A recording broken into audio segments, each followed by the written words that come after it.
ফেরেশতা জিবরাইল সালাম দিবেন, নবী সালামের উত্তর দিবেন না।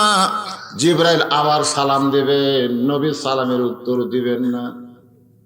ফেরেশতা জিবরাইল আবার যখন সালাম দিবার যাবেন, এমন সময় নবী রাগ করে বলবেন, শুধু সালাম দিলে হবে না, সালাম দেওয়া শিখা লাগবে। কাকে বলতেছে? জিবরাইলকে বলতেছে। সঙ্গে সঙ্গে জিবরাইল জোড়হাত করে বলি, ইয়া রাসূলুল্লাহ, আপনি আমার ওস্তাদ, আমি আপনার ছাত্র। জোরে করুন সুবহানাল্লাহ। ইন্নী বুইসতু মুআল্লিমান, আল্লাহ রাসূল বলেছেন, নিশ্চয় আমি বুইসতু, প্রেরিত হয়েছি, মুআল্লিমান, শিক্ষক হিসাবে। নবীরে কেউ শিক্ষা দিবে এমন ক্ষমতা কারো নাই। নবী শিক্ষক, নবীর ওস্তাদ হলেন আমার আল্লাহ। জোরে করুন সুবহানাল্লাহ। যার কারণে আল্লাহ কোরআনে বলেছেন, মা ইয়ানতিকু আনিল হাওয়া ইন হুয়া ইল্লা ওয়াহয়ুন ইউহা। নবী নিজের ইচ্ছায় কিছুই বলেন না, নবী যা বলেন আল্লাহর ওহী নিয়ে বলেন। জোরে কোন কথা ঠিক কিনা? ফেরেশতা জিবরাইল বলবেন, ইয়া রাসূলুল্লাহ, দুনিয়ার জীবনে 24,000 বার আপনাকে সালাম দিলাম। কতবার? এই কতবার? 24,000 বার আপনাকে সালাম দিলাম, আপনি কোনোদিন সালামের ভুল ধরলেন না। আল্লাহ রাসূল বললেন, জিবরাইল তুমি গ্রামার জানো? নাহু সরফ জানো? নাহু সরফ আরবিতে কা হলো 1 বচন, কুমা হলো 2 বচন, কুম হলো বহু বচন। তুমি যতবার সালাম দিছো তখন আমি নবী একলা ছিলাম, এই জন্যই বলেছো আসসালামু আলাইকা ইয়া রাসূলুল্লাহ। কিন্তু এই মুহূর্তে আমি নবী কি একলা আছি?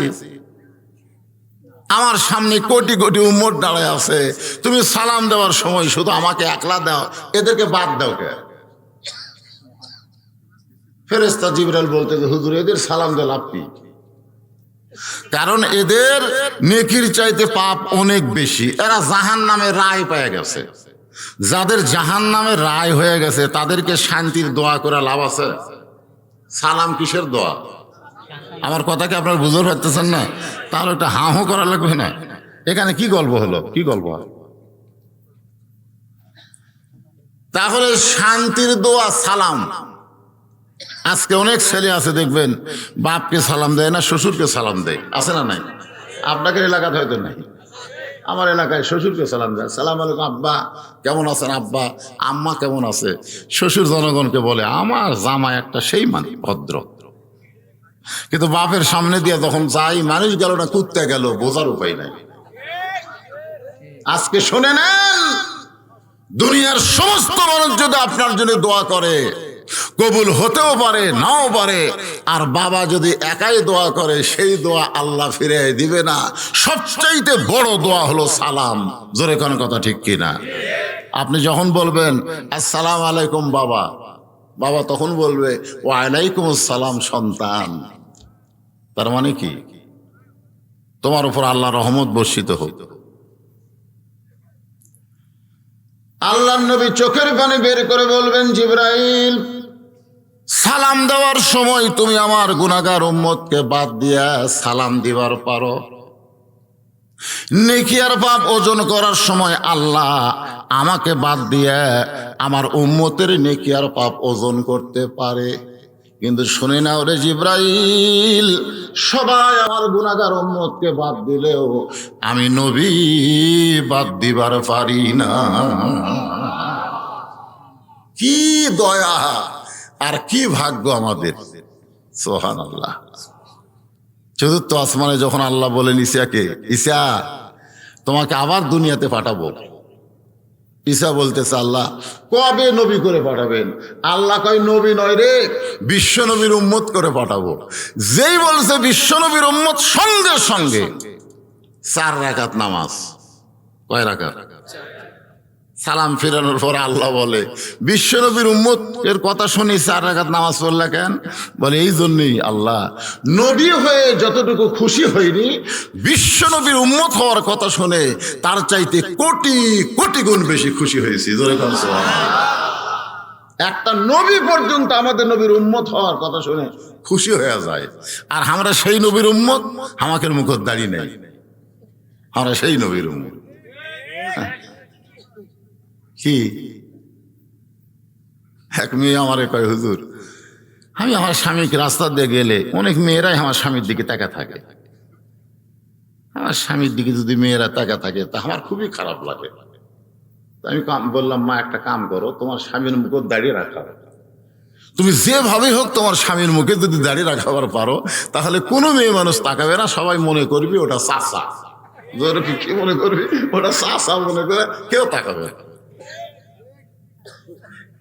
তুমি তোমার স্বামীকে পর নারী থেকে যদি বাঁচাবার চাও তাহলে স্বামীর মুখে যেভাবেই হোক দাড়ি রাখাও। একবার মুখে দাড়ি রাখলে ওই দাড়ি নিয়ে কোনো মেয়ের দিকে ওই পুরুষও তাকাবার পারবে না। দাড়ি বলবে নবীর সুন্নত মুখে নিয়ে, বইয়ের দিকে তাকা, পর নারীর দিকে তাকাস না। জোরে কান কথা ঠিক কি না? ভাইজান, আল্লাহ নবী বলবেন, জিবরাইল তোমার আল্লাহ হাকিম হইয়া আমার গুনাহগার উম্মতকে আসামি বানায় নেকি আর পাপ ওজন করলো, আমি নবী এইটা মানি না, এটা মানি না। আল্লাহ বিচার করবে আসামির, আমি নবী উকিল সেখানে থাকতে পারবো না। এই বিচার আল্লাহ করতে পারে, কিন্তু আমি নবী উকিল এইটা মানি না। একটা গান আছে না নাই? আছে না আমার মুক্তার, আছেন আমার ব্যারিস্টার, সেই বিচারের হাইকোর্টেতে তিনি আমায় করবেন পার, আমি পাপী রাসূল জাবিন্দার। লিল্লাহি আকবার। আমি যখন ছোটবেলায় গান শুনতাম তখন বুঝবার পারিনি, কিন্তু এখন বুঝি। মনের ঘরে তালা দিয়া, কি আরে কি দামি কথা, মনের ঘরে তালা দিয়া চাবি নিয়া আসেন সাই, আমি অধম সাধ্য কি তার হুকুম ছাড়া বাইরে যাই, হুকুম ছাড়া বাইরে যাই। আমার দুই কান্দে দুই মোহরি, লিখিতেছেন ডায়েরি, দলিল দেখে রায় দিবে, টাকা পয়সার নাই কারবার, আমি পাপী রাসূল জাবিন্দার। পারাপারে থাকলে তারা সঙ্গে নিও গাড়ি ভাড়া, পারাপারে থাকলে তারা সঙ্গে নিও গাড়ি ভাড়া, জবাবদিহি করতে হবে ধরলে টিকিট কালেক্টর, ধরলে টিকিট কালেক্টর। মনোরে সেই দিন সে স্টেশনে থাকবে নানান প্যাসেঞ্জার, দ্রুত যানে পার হবে সে, দ্রুত যানবাহনে পার হবে সে, লা ইলাহা ইল্লাল্লাহ টিকিট কাটায় আছে যা। সুবহানাল্লাহ। একটা গানের মধ্যে এত দামি ওয়াজ, আগে খালি শুনিছি কিন্তু বুঝিনি, এখন বুঝতেছি। আল্লাহ বলবেন, জিবরাইল আমার নবীকে বলে দাও আমি আমার নবীকে এত ভালোবাসি, এই ভালোবাসার কারণে উম্মতের ব্যাপারে আমি আল্লাহ আফিলকে কবুল করলাম। আল্লাহ রাসূল বলবে, আমি সামনে সামনে যাই, তোরা আমার পিছনে পেছনে আয়। ধরে খান সুবহানাল্লাহ। যারা আমরা এখানে বসে নাই, আমরা সবাই, নবী যাবেন সামনে সামনে আর আমরা যাব পিছনে পিছনে। নবী খালি বারবার পিছনের দিকে তাকাবে, আমরা বলবো, ইয়া রাসূলুল্লাহ আপনি কি দেখেন? বলে, কেউ যদি বাদ পড়ে। সুবহানাল্লাহ। যদি কেউ বাদ পড়ে, কয় বাদ পড়ার চান্স আছে, একেবারে জাহান্নামের দরজা দিয়ে গেছে, সেখান থেকে ফেরত দিয়ে আসতেছে, আর কেউ বাদ পড়ে নাকি? ন্যাংরাও পর্যন্ত হাঁটতে শিখবি। জোরে কার কথা ঠিক কিনা? আল্লাহ রাসূল মিজানের কাছে গিয়ে দাঁড়িয়ে বলবে, আল্লাহ আল্লাহ ওজন করেন। আল্লাহ তো জানি নেকির চাইতে পাপ বেশি। তারপরে আবার ওজন শুরু হবে, আমার ওজন করবে, আপনার ওজন করবে, সবার দেখা যাবে নেকির চাইতে পাপ বেশি। আল্লাহ কয়, হাবিব এখন কি করবেন? নেকির চাইতে পাপ বেশি হয়ে গেল। রাসূল বলবে, আপনি ইবাদতের নেকির ওজন করেছেন, কিন্তু মহব্বত যেই মহব্বতে ফেরেশতারা লেখেও নি, আপনার কাছেও যায়নি।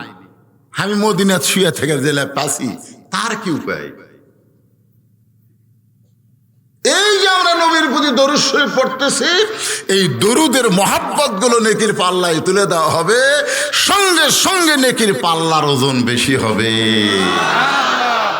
তাই নবীর প্রতি দরুদ পড়তে জবান বন্ধ রাখবেন না, জবান খুলে সকলে বলতে হবে সাল্লাল্লাহু আলাইহি ওয়াসাল্লাম। নতুন চয়লা জামে মসজিদের উন্নয়ন কল্পে বিরাট ইসলামী জলসায় আজকের সম্মানিত সভাপতি আলহাজ হাফেজ মোহাম্মদ লুৎফর রহমান, সম্মানিত সভাপতিকে অন্তরের অন্তঃস্থল থেকে আমি শুভেচ্ছা জ্ঞাপন করছি। আজকের এই মাহফিলের সম্মানিত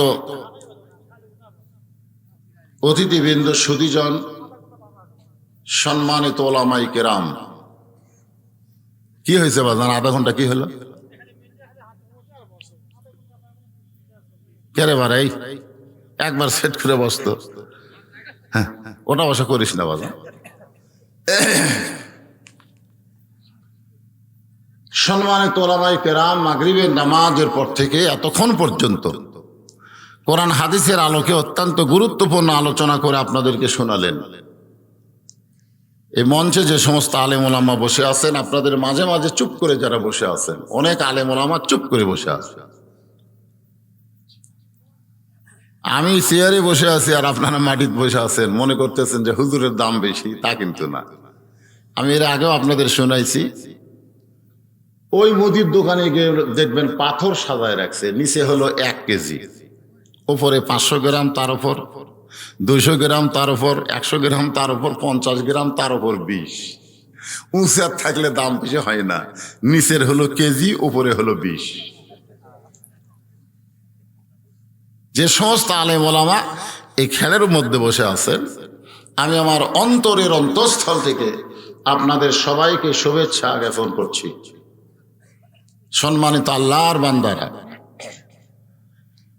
যে হারে আলেম ওলামা মারা যাচ্ছিল, মনেই হচ্ছিল না যে আমি আর কোনোদিন আপনাদের এই চওড়াত আসতে পারবো, এই নতুন চয়লা জামে মসজিদে আসতে পারবো, আমার মনে হচ্ছিল না। কারণ আমি আপাতত পুলিশ ধরার ভয় করি না, আমি আজরাইল ধরার চিন্তা করি। যেরকম কি ধরা? কারণ যে কোনো সময় আমাকে আজরাইল ধরবে। পুলিশ এদিক দিয়ে আসলে এদিক দিয়ে পলে দেওয়া যায়, কিন্তু আজরাইল আসলে আর পলানোর কোনো উপায় নাই। তো এখন পর্যন্ত আজরাইল ধরেনি, যার কারণে আপনাদের মাঝে আল্লাহ আমাকে উপস্থিত করেছেন। আমি আমার অন্তরের অন্তঃস্থল থেকে আপনাদের সবাইকে শুভেচ্ছা জ্ঞাপন করছি।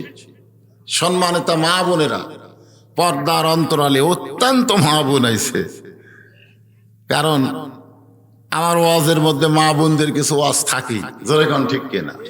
অনেক বক্তা দেখবেন 1.5 ঘন্টা 2 ঘন্টা ওয়াজ করা যায়, মা বোনের কোনো গল্পই নাই। এই জন্য সম্মানিত মা বোনেরা, পর্দার অন্তরালে বসে বসে যারা ওয়াজ শুনতেছেন, আমি আমার অন্তরের অন্তঃস্থল থেকে আপনাদের সবাইকে শুভেচ্ছা জ্ঞাপন করে দীর্ঘ কয়েক বছর পরে এই মুহূর্তে আরেকবার জানতে চাচ্ছি, আপনারা সকলে কেমন আছেন? আলহামদুলিল্লাহ। আপনি কেমন আছেন?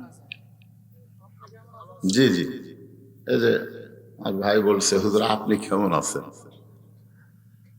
আমাকে একজন জিজ্ঞাসা করলো, হুজুর আপনি কেমন আছেন? আলহামদুলিল্লাহ। আমি তাকে জিজ্ঞাসা করলাম, ভাই আপনার খবর কি? নাউজুবিল্লাহ। আমি বললাম নাউজুবিল্লাহ কেন? বলে হুজুর আমি মুয়াজ্জিন, আজান হচ্ছে, আকামত হচ্ছে, কিন্তু ইমাম নাই। আমি বললাম ইমাম নাই কেন? বলে ইমামকে পুলিশ খুঁজতেছে। ইমাম যে কোন জায়গায় লুকে আছে, আমরা আজান দিই কিন্তু ইমাম পাচ্ছি না। তা আমি কইলাম ইমামকে পুলিশ খোঁজে কেন? ইমামের অপরাধ কি? ইমামকে খুব খারাপ মানুষ নাকি? মুয়াজ্জিন আমাকে বলতে যে হুজুর মুখ সামাল করে কথা বলবেন, আমাকে 7 পাড়ার মধ্যে ইমামের চাইতে ভালো কোনো মানুষ নাই। আমি বললাম সেই ভালো মানুষকে পুলিশ খোঁজে কেন? ইমামের দোষ কি? মুয়াজ্জিন বলতেছে এখন আমি পারবো না, কয়েকদিন পরে বলবো। কয়েকদিন পরে আমাকে মোবাইল করে বলতেছে হুজুর ইমামের মারাত্মক দোষ। আমি বললাম সে মারাত্মক দোষ কি? বলে দোষটা হলো ইমাম বিশ্বাস করে মসজিদ আল্লাহর ঘর, শুধু নয় গোটা বাংলাদেশও আল্লাহর। আপনারা বলেন তো ইমামের বিশ্বাস কি ভুল? ইমাম বিশ্বাস করে শুধু মসজিদ আল্লাহর ঘর না, গোটা বাংলাদেশ আল্লাহর। শুধু মসজিদ ভালো করলে হবে না, গোটা বাংলাদেশও ভালো করা লাগবে। এই জন্য বাংলাদেশ ভালো করতে গেলে মানুষের তৈরি আইন দিয়ে বাংলাদেশ ভালো হবে না, আল্লাহর কোরআনের আইন চালু করতে হবে। ইমাম গোপনে গোপনে কোরআনের দল করে, এই খবর কে যেন থানা দিছে, তখন থেকে এই পুলিশ ইমামকে খুঁজতিছে। এখন বলেন বক্তা কেমন আছে?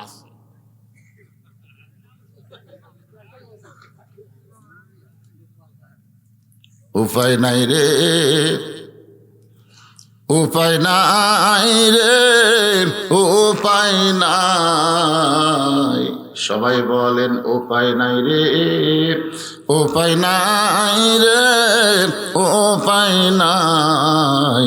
আলহামদুলিল্লাহ বলা ছাড়া উপায় নাই। দুইটা বাচ্চা, একটা 8.5 বছর, একটা হলো 7 বছর।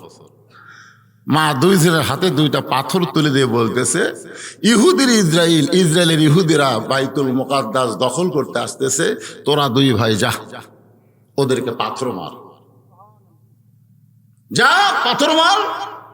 তখন দুই ভাই মায়ের কথা মতো পাথর মারবার গেছে, ওদের হাতে আছে গুলি আর এরা মারতেছে পাথর। দুই ভাই আল্লাহু আকবার কয়ে পাথর মারছে, পাথর তো লাগেই নেই, কিন্তু ওরা করছে গুলি। গুলিতে এক ভাই মারা গেছে, আর এক ভাইয়ের একটা হাত দেহ থেকে খসে গেছে। মায়ের কাছে যখন দুই সন্তানকে আনা হলো, আপনারা দেখছেন ইউটিউবে, মা বলতেছে আলহামদুলিল্লাহ, আলহামদুলিল্লাহ, আলহামদুলিল্লাহ। সাংবাদিক প্রশ্ন করতেছে যে আপনার ছেলে দুনিয়া থেকে বিদায় নিল, আপনি ইন্না লিল্লাহ না বলে আলহামদুলিল্লাহ বলতেছেন কেন? মা মুসকে মুসকে হাসে আর বলে একজন জান্নাতে গেছে, আর একজন জান্নাতের দরজা পা দিছে। কারণ আল্লাহ কোরআনে বলেছেন ওয়ালা তাকুলু লিমান ইউকতালু ফি সাবিলিল্লাহি আমওয়াতুন বাল আহইয়াউ ওয়ালাকিন লা তাশউরুন।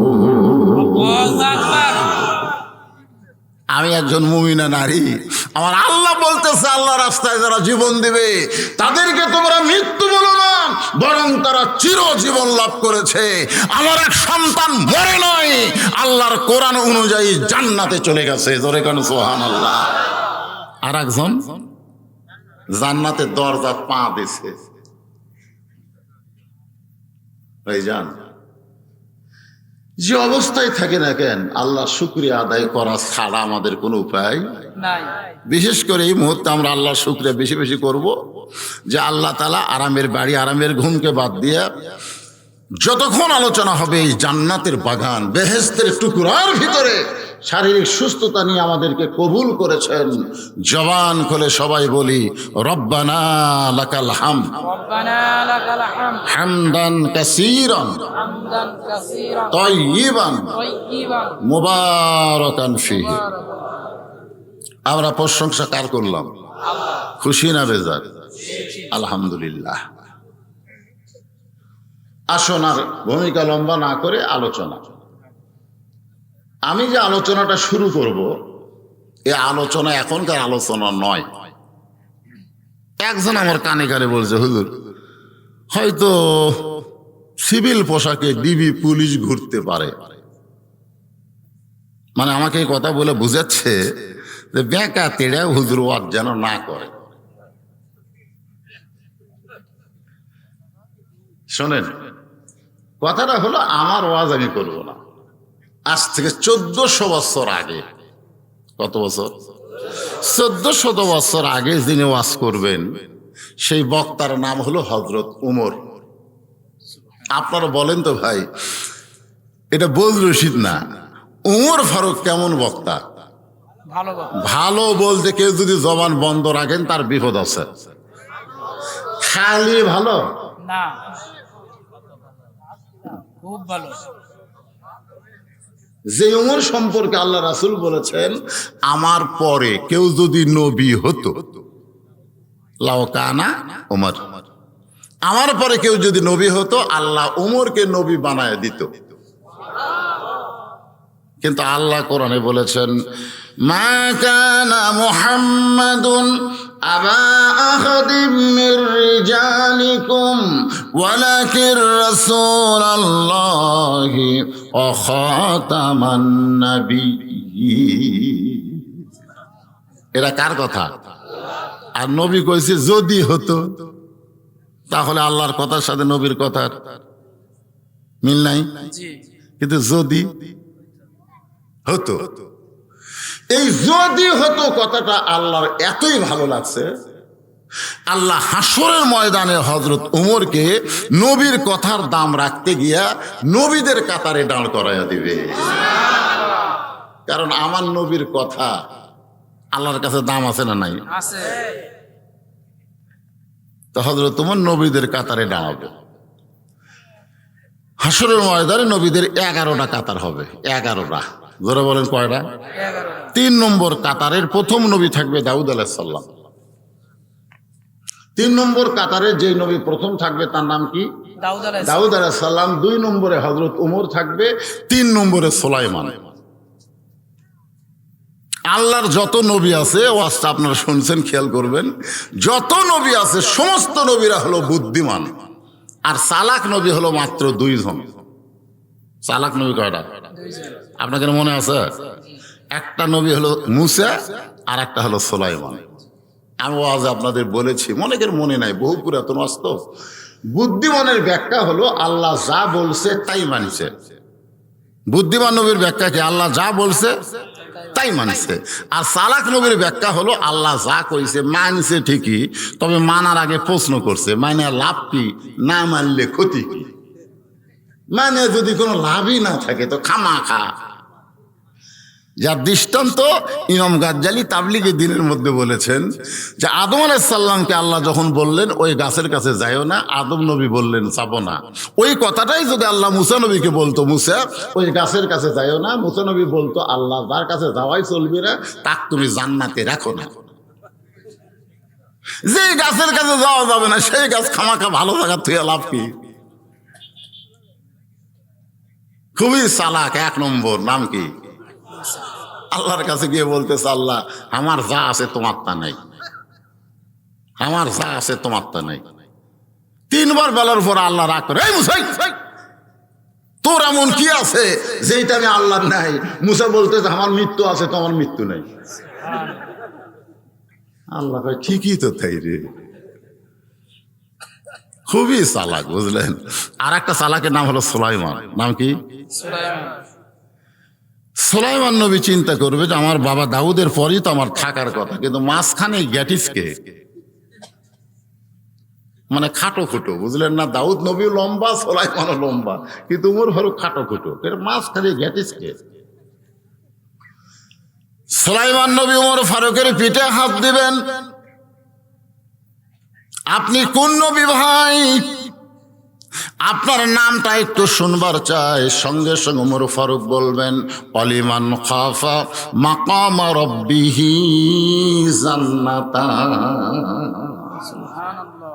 আল্লাহর সামনে দণ্ডায়মান হওয়াকে যারা ভয় করবে তাদের জন্য আল্লাহ 2টা জান্নাত দান করবে। আর তুমি কি করতেছে? আপনি কোন নবী ভাই?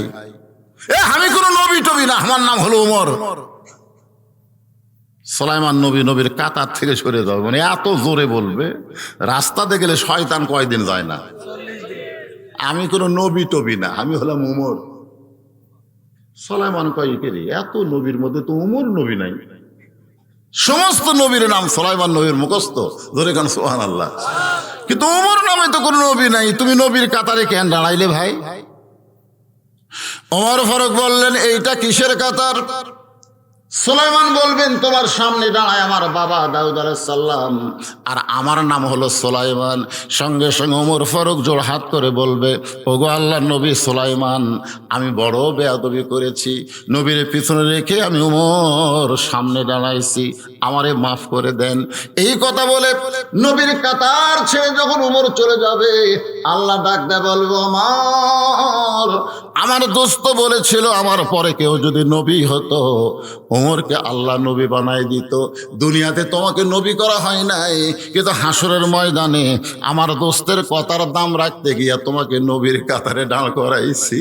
ওমর কানবে আর বলবে, আল্লাহ শুধু তোমার দোস্তের কথার তুমি দাম রাখবা, আমি ওমরের কথার কি তুমি দাম রাখবা না?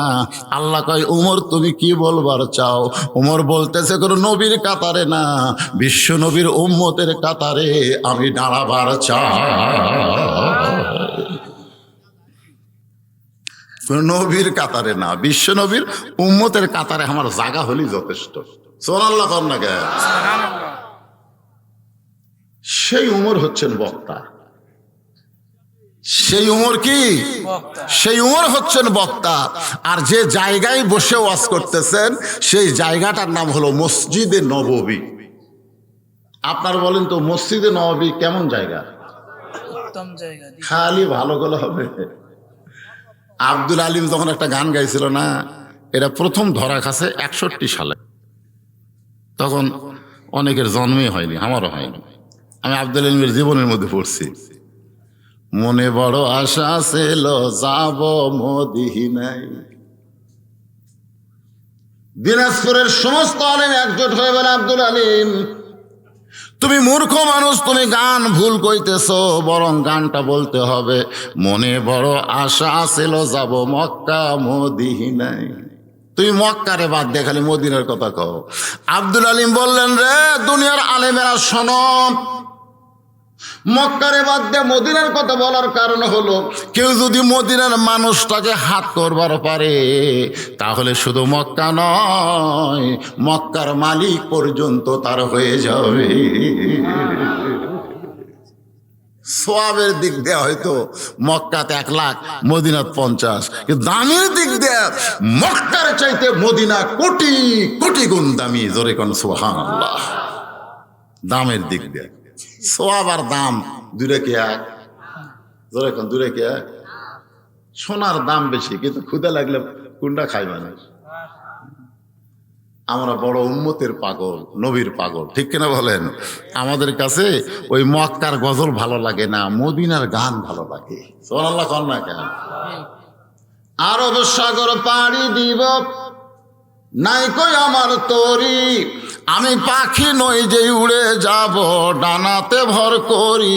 আমার স্বাদ আছে সম্বল নাই, স্বাদ আছে সম্বল নাই, করি কি উপায়, মনে বড় আশা ছিল যাব মদিনায়।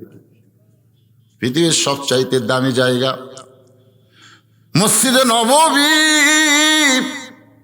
আর ওমর ফারুকের যারা ওয়াজ শুনবেন তারা সকলেই হলেন আল্লাহর নবীর সাহাবী। এখন বলেন, শ্রোতা হিসাবে সাহাবীরা কেমন শ্রোতা? 1 নম্বর শ্রোতা। আল্লাহ কোরআনে বলেছেন, রাদিয়াল্লাহু আনহুম ওয়া রাদু আন যালিকা লিমান খাশিয়া রাব্বাহ। আমার নবীর সাহাবী যারা বিনা হিসাবে জান্নাতি তারা। এ সোনাল আসতে কোন খান, যারা নবীর সাহাবী আল্লাহ তাদের কোনো হিসাব দিবে না। সমস্ত সাহাবীকে এই আয়াতের কারণে বিনা হিসাবে জান্নাত দিয়ে দিবে। এখন আমি 3টা জিনিস আপনাদের সামনে বললাম। 1 নম্বর হলো বক্তা, 2 নম্বর হলো জায়গা, 3 নম্বর হলো শ্রোতা। এই 3টাই কি? উত্তম। 1 নম্বর। কথা কয় না। এই যুবকেরা, ওমর ভালো না মেসি ভালো? মেসি বেশি ভালো। আমাদের যুবকেরা মেসি আর নেইমার, মেসি আর নেইমার।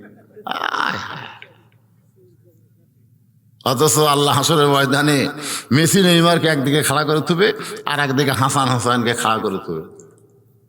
সাইদুস শাবাবে আহলিল জান্নাহ হাসান হোসেন রাদিয়াল্লাহু তাআলা আনহুমা। জোরে কোন সুবহানাল্লাহ।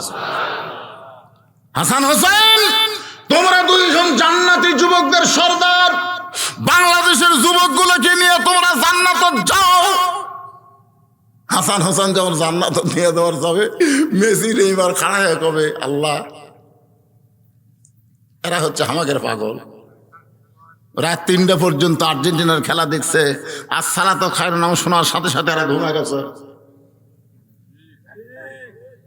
এরা আর্জেন্টিনার পতাকা টাঙ্গাছে, ব্রাজিলের জার্সি গাও দিছে। মান তাশাব্বাবি কওমিন ফাহুয়া মিনহুম, তোমার নবী বলছে যে যাকে মহব্বত করবে তার সাথে হাসর হবে। আমরা ইহুদি খ্রিস্টান জাহান্নামে যাব, আর আমাদেরকে যারা ভালোবাসছে এরা জান্নাতে যাবে, এটা আমরা মানি না। তখন আল্লাহ তাআলা কইবি রাস্তা ঘুরে এই দুটার সাথে জান্নাত যা। আজকে হচ্ছে, আজও হবে, বাংলাদেশের সবাই খেলা হবে।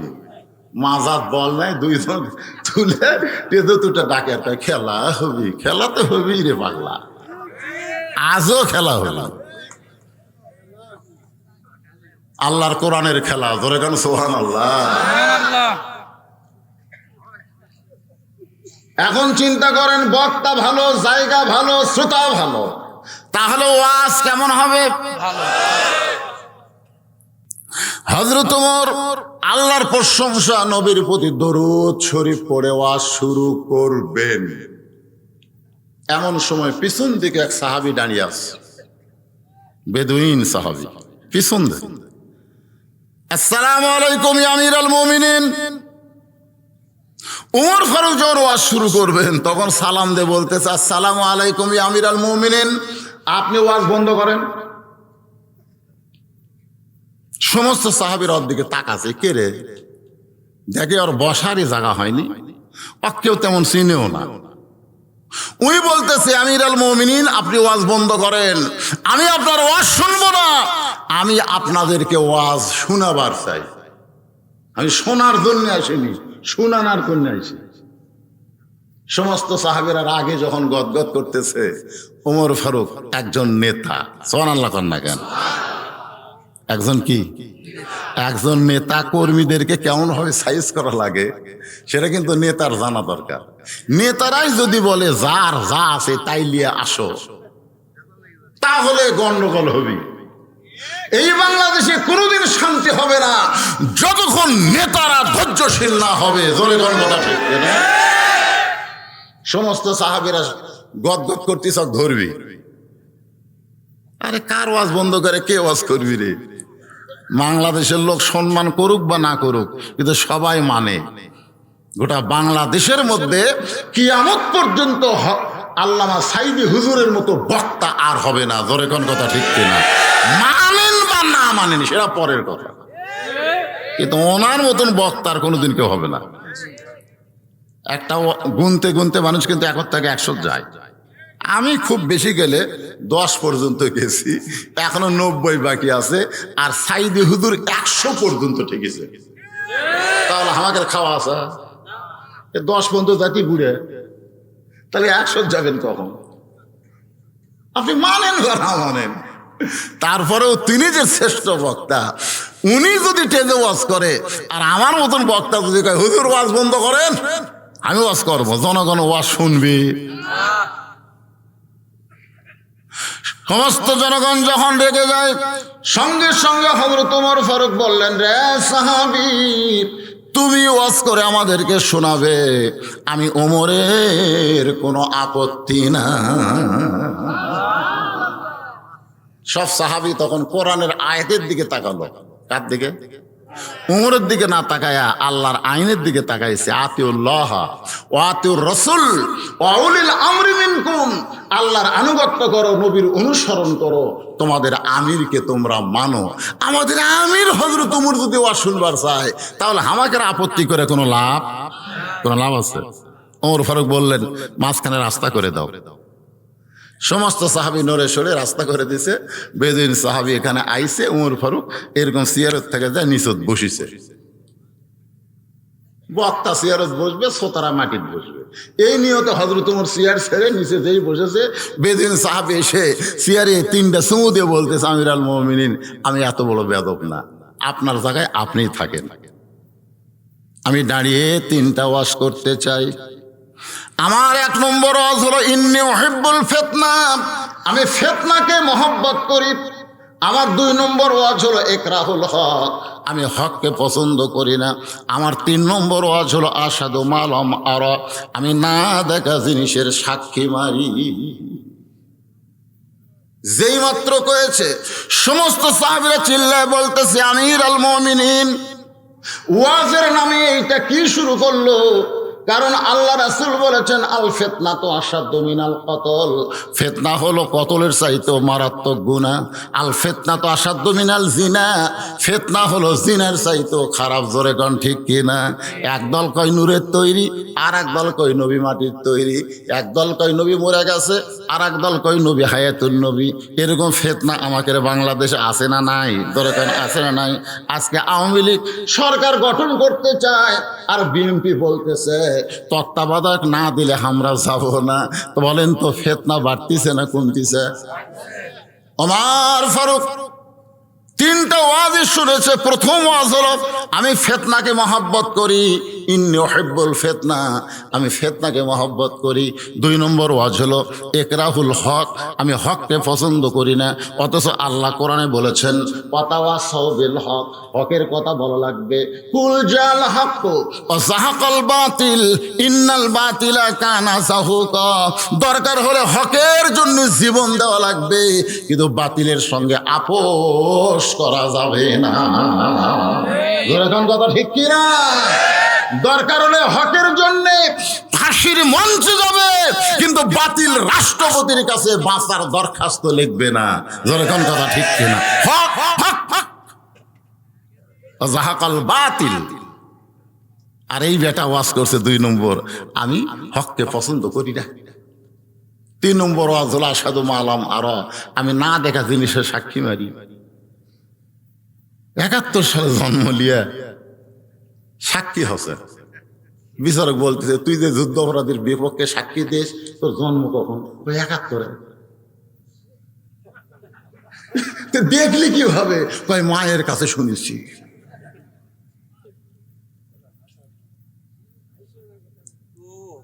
রে না দেখা জিনিসের সাক্ষী দেওয়া যাবে? ওমর ফারুক সাহাবের দিকে তাকায় দেখলেন, এক যদি আমি এখন ছেড়ে দিই, মমতাজ আমাদের বাংলাদেশের একজন, আগে করর এমন আখেরের কাজ, ধ্যান যোগে হয় দিলের নামাজ, ও তোমার পাঞ্জে গানা নামাজ পড়া লাগবে না।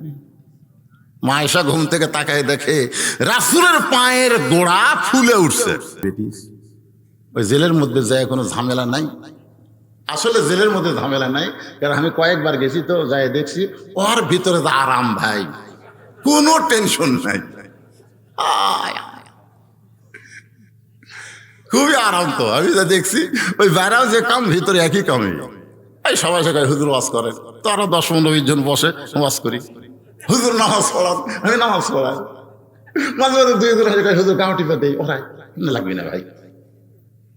তো এখন হেফাজতের জন্য একটা রাখা, আর একটা অন্যায় করার কারণে রাখা। ধরে কোন কথা ঠিক কিনা? আমাদের বাংলাদেশের তথ্যমন্ত্রী বলেছে ওনাদেরকে হেফাজতের জন্য আমরা রাখছি। ওমর ফারুক হেফাজতের জন্য ওই বেদুইন সাহাবীকে জেলখানায় বন্দি করলেন। এশার নামাজ পড়ে বাড়িতে গেলেন। বাড়িতে যাওয়ার পরে তাকায় দেখে ওমর ফারুকের বিবি দস্তরখানার উপরে খাবার রাখছে। ওমর ফারুকের বিবি দস্তরখানার উপরে খাবার রাইকা একটু দূরে দাঁড়িয়ে স্বামীর খাওয়া দেখে। কারণ ওমর ফারুক এমন একটা স্বামী, খালি অর্ধ পৃথিবীর খলিফা না, তিনি কিন্তু একজন স্বামী। ধরে কারণ সুবহানাল্লাহ, আমি যত বড় বক্তা হই না কেন, আমি কিন্তু একজন স্বামী। ঠিক কিনা বলেন? আমি স্বামী হিসাবে ভালো না, কিন্তু বক্তা হিসাবে ভালো। আল্লাহ কয় তুই জান্নাত পাবি না, কারণ দুনিয়ার সমস্ত মানুষ যদি বলে বজরশিদ ভালো, আর বউটা যদি কয় আমার স্বামী খারাপ, ওই বইয়ের সার্টিফিকেটে স্বামীকে জাহান্নামে যাওয়া লাগবে। কথা কয় না? আপনাকে বইয়ের কাজ শুনবেন তো কে গো, আমি কেমন গো, একবার একবার করবেন পছন্দ কোনোদিন। একজন প্রেমিককে ভালো কয়, কিন্তু একজন বউ স্বামী খুব একটা ভালো খবর চায় না। ধরে কোন কথা কথা কন না কেন ভাই? ওমর ফারুকের বিবি দূর থেকে তাকায় দেখে তার স্বামী রুটি আর হালুয়া খাওয়ার পরে দুই হাত করে দোয়া করে প্রতিদিন, আল্লাহ আমার বউটা কষ্ট করে রুটি আর হালুয়া তৈরি করে দিল, আমার সেই বউকে তুমি জান্নাত দিও। ওগো আল্লাহ, আমি উমর যদি জান্নাত পাই, জান্নাত তো পাবেই, কারণ কয় নম্বর জান্নাতের কয় নম্বর? যদি আমি উমর জান্নাত পাই, তাহলে আমার আব্দুল্লাহর মাকে নিয়ে জান্নাতে থাকবার চাই। আমি জান্নাতে কোনো হুরগেল মান চাই না, আমার বউটাকে নিয়েই আমি জান্নাতে থাকবার চাই। এখন আপনার বলেন, এমন দোয়া যদি কোনো স্বামী করে, ওই বউটা তার উপর বেজার হবি না খুশি হবি? আর আমরা কি দোয়া করি? নামাজ পড়ি, আল্লাহ আল্লাহ একটা হুর দি আল্লাহ।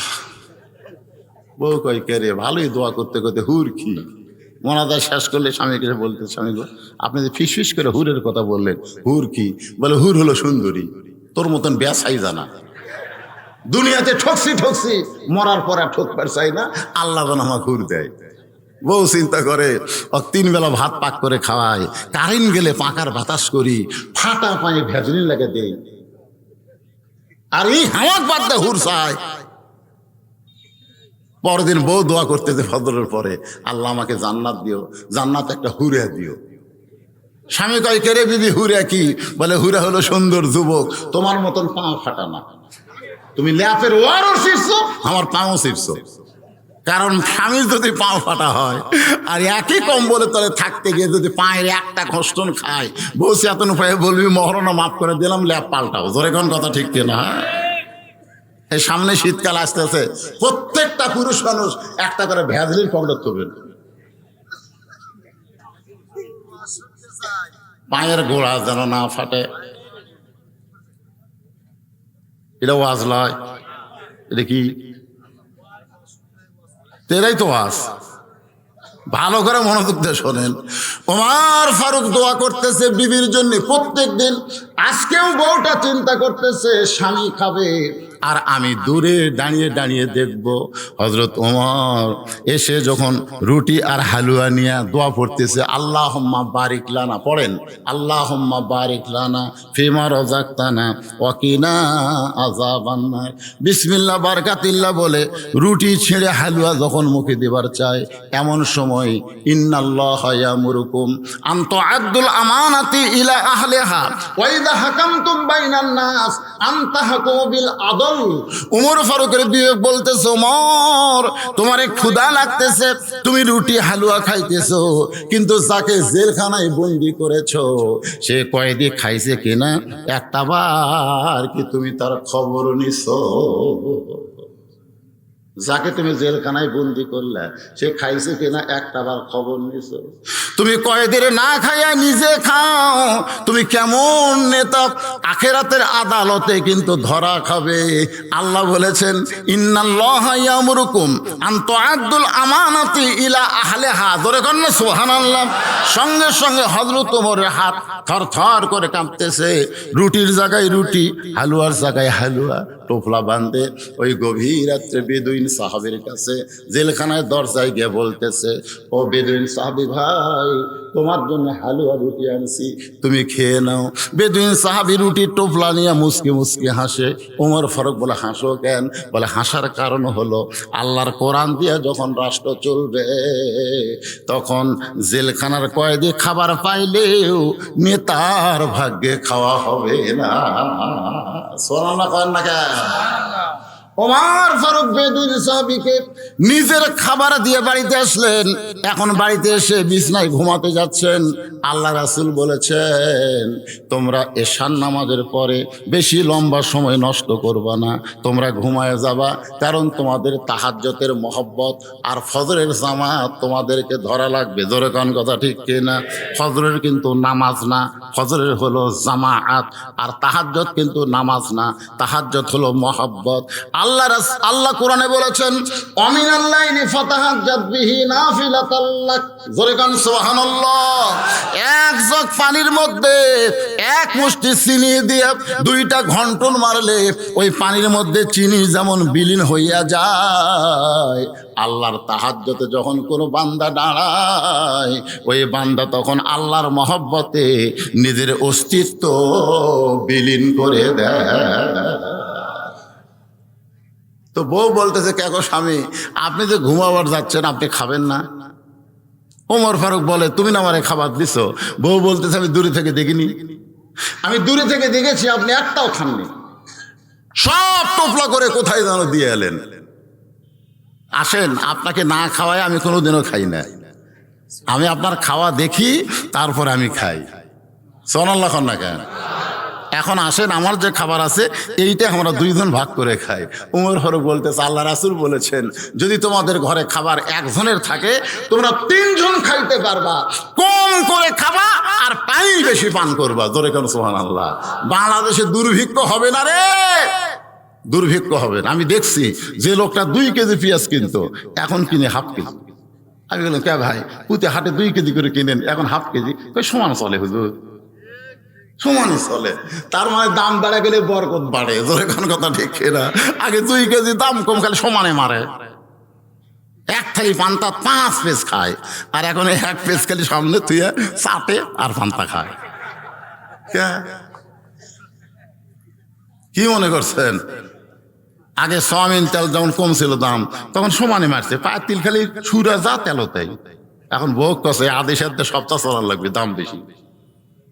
আপনি কি মনে করছেন বরকত নাই? রাসূল বলেছেন যদি তোমাদের বাড়িতে একজনের খাবার থাকে আর খানেওয়ালা যদি 3 জন হও, ওই একজনের খাবার দিয়ে 3 জনের পেট ভরে যাবে। অল্প করে খাবে, বেশি করে পানি পান করবে। জোরে কোন সুবহানাল্লাহ। ওমর ফারুক তার বিবির খাবারটা সামনে নিয়ে স্বামী স্ত্রী মিলে যখন খাবারের নিয়ত করে দোয়া পড়েছে, ওমর ফারুক রুটে ছিঁড়ে যখন মুখে দিবার চায়, এমন সময় বিবেক বলতেছে ওমর যাকে কারাগারে বন্দি করছো সেই যদি বাড়ির অভিভাবক হয়, আর অভিভাবক যদি কারাগারে বন্দি থাকে, তার বাড়ির খবর না নিয়ে তুমি কেমনে খাও? সুবহানাল্লাহ। আজকে আমির হামজা জেলখানাত বন্দি। জোরে কোন কথা ঠিক কিনা? আমরা যারা বক্তা আমরা মনে করতেছি আমির হামজা জেলখানাত বন্দি, তার 2টা ছোট বাচ্চা আছে, একটা হলো 8.5 বছর, একটা হলো 4.5 বছর, তার একটা 27 বছরের বিবি আছে, কিন্তু অভিভাবক আমির হামজা জেলখানাত বন্দি। জোরে কোন কথা ঠিক কিনা? বিবেক বলতেছে ওমর যাকে জেলখানায় বন্দি করছো সে যদি বাড়ির অভিভাবক হয়, আর অভিভাবক জেলখানায় বন্দি রাখলে তার পরিবারের খবর না নিয়ে তুমি কেমনে খাও? উমরের হাত থরথর করে কাঁপতেছে, রুটির জায়গায় রুটি, হালুয়ার জায়গায় হালুয়া পড়ে গেছে। বউ বলতেছে আপনি কি খাবেন না? বলে যাকে খাবার দিলাম তার পরিবারকে খাবার না দিয়ে আমি কেমনে খাই? বউ বলে স্বামী গো আমিও খাবো না, আমি সব খাবার আপনাকে টোপলা করে দিলাম, আপনি তার বাড়িতে দিয়ে আসে। সুবহানাল্লাহ না কেন? কারণ নেতা যদি আমরা ভালো চাই তাহলে নেতার বউ ভালো হওয়ার দরকার আছে না নাই? যান যান, যাকে বন্দি করেছেন তার পরিবারকে খাবার দিয়ে আসেন। সুবহানাল্লাহ না কেন? শোনেন, এখন স্বামী আছে জেলখানাত বন্দি, বাড়িতে কে আছে? বউ চলে আছে, ঠিক কিনা? তো এখন একজন মেয়ে মানুষ বলতেছে তার স্বামীকে যান তার পরিবারও খাবার দিয়ে আসে। এখন ওই বইয়ের স্বামীর উপরে অগাধ বিশ্বাস আছে না নাই? যেরকম আছে না নাই? আমার মতন মৌলানা মোবাইল বন্ধ করে ঘুম পাড়া লাগে জানেন? দুপুরবেলা মোবাইল বন্ধ করে ঘুম পাড়ি। একদিন মোবাইল খোলা রেখে ঘুম পাড়ছি, মোবাইল কে যেন কল করছে, আর বউ দৌড়ে গিয়ে ধরছে, দৌড়ে গিয়ে ধরে দেখে মেয়ে মানুষ। তো বউ তো খেপে গেছে, আমার স্বামী হলো একটা হুজুর, তুমি মেয়ে মানুষ আমার স্বামীরে কল করছো কেন? মেয়েটা বলতেছে আমি ভালোবাসি তো তাই। আমি তো আর জানি না, ঘুম থেকে উঠে দেখি বউ ট্যাপা মাছের মতন মুখ। আমি বললাম কে গো তোমার দাঁতে কি অসুখ করছে? বউ বলে ওয়াশ করেন না লুচ্চামি করেন? আমি বলি এই রাস্তার ধারত বাড়ি আসতে কও, এত জোরে বজে মেয়ে মানুষ কল করে। আমি দেখি কে কল করছে, ওই নম্বরে কল করে প্রথম শব্দে বললাম, মা মা তুমি নাকি কল করছিলে? হুজুর একজন মেয়ে মানুষ ধরছিল, খুব ভালো না। আমি একটু লাউড স্পিকার দিছি, মা কয়ে, এই মেয়ে আমার বউ সম্পর্কে আজে বাজে কথা বলো, তুমি নাকি বলছো আমাকে ভালোবাসো। বলে না হুজুর আল্লাহর শপথ আমি তা বলিনি, আমি বলেছি আমি হুজুরের ওয়াজ ভালোবাসি। আমি বউরে কইলাম কি কইছে, আমারে ভালোবাসে না ওয়াজ ভালোবাসে? কই একটা বাসে তো। সেদিন থেকে বুঝলাম আমার মতন হুজুরকেও পর্যন্ত আমার বউ সন্দেহ করে, জোরে কোন কথা ঠিক কিনা? আর ওমর ফারুক এমন একজন নেতা, তার বউ খাবার টোপলা করে দিয়ে বলতেছে, যান যাকে বন্দি করেছেন তার পরিবারের কাছে খাবার দিয়ে আস। গভীর রাত্রে হযরত ওমর খাবার টোপলা নিয়ে বেদুইন সাহাবীর পরিবারের দিকে রওনা দেয়। কিছু দূর যাওয়ার সাথে সাথে একটা করুণ কণ্ঠ শুনতে পায়, ছোট্ট একটা বাচ্চা কে যেন কাঁদতেছে, ও বাবা এত রাত হয়ে গেল, তুমি কেন বাড়িতে আসো না বাবা? তুমি কি জানো না তোমাকে ছাড়া আমি খাইও না, তোমাকে ছাড়া আমি ঘুমাইও না। বাবা গো তুমি কোথায় গেলে? এত রাত তো কোনোদিন হয় না, আজকে এত রাত হয়ে গেল, তুমি কেন আসতেছো না? ওমর ফারুক বুঝবার পারলেন যাকে কারাগারে বন্দি করছি নিশ্চয়ই এই ব্যক্তির সন্তান হবে। ওমর ফারুক খাবার টোপলা নিয়ে ওই ছেলেটার সামনে গিয়ে বলতেছে, বাবু এই খাবার টোপলা নিয়ে তুমি তোমার বাড়িতে যাও, তোমার মা রে নিয়ে তুমি এই খাবার খাও। ছেলেটা বলতেছে, পথিক তুমি আসলে একজন ভালো মানুষ, দুনিয়ার কেউ আমার কাছে খাবার নিয়ে আসে নাই, আর তুমি খাবার নিয়ে আসলে, কিন্তু তুমি তো জানো না আমার বাবা ছাড়া আমি কোনোদিন খাইও না, আমার বাবা ছাড়া কোনোদিন আমি ঘুমাই না। ওমর ফারুক ছেলেটার কপালে একটা চুমা দিলেন, এটা কি ছেলে রে, কি ছেলে, বাবা ছাড়া খায়ও না, বাবা ছাড়া ঘুমায়ও না। এখন বউ পাইয়া বাপ মা ছেড়ে ওই শাহজাদপুর থাকে, বাসা লিছে, আর বাপ থাকে গ্রামে। জোরে কোন কথা ঠিক কিনা? আপনি জানেন এরকম আছে না নাই? জোরে কোন আছে না? ছোট্ট বাচ্চাটা বলতেছে আমি বাবা ছাড়া খায়ও না, ঘুমাই না। উমর ফারুক বলতেছেন আমি তোমার বাবা হইয়া এই টোপলা থেকে রুটি হালুয়া বের করে তোমাকে একটু খাওয়াবার চাই। ভাইজান একটু মনোযোগ দিয়ে শোনেন, উমর ফারুক যেই মাত্র কইছে আমি তোমার বাবা হইয়া এই টোপলা থেকে বের করে তোমাকে খাওয়াবার চাই, সঙ্গে সঙ্গে ছেলেটা বলে, পথিক তুমি কি আল্লাহর কোরআন পড়ো না? সুবহানাল্লাহ। ওই ছোট্ট বাচ্চা হযরত ওমরকে বলতেছে, তুমি কি আল্লাহর কোরআন পড়ো না? আল্লাহ কোরআনে বলেছেন, ওয়া কাযা রাব্বুকা আল্লা তা'বুদু ইল্লা ইয়াহু ওয়া বিল ওয়ালিদাইনি ইহসানা। ধরে কান সুবহানাল্লাহ। তুমি কি আল্লাহর কোরআন পড়ো না? আল্লাহ কোরআনে বলেছে আল্লাহর পরেই হলো বাপ মা। হ্যাঁ তুমি আমার বাপ হবার চাও, আমার বাপ একটাই।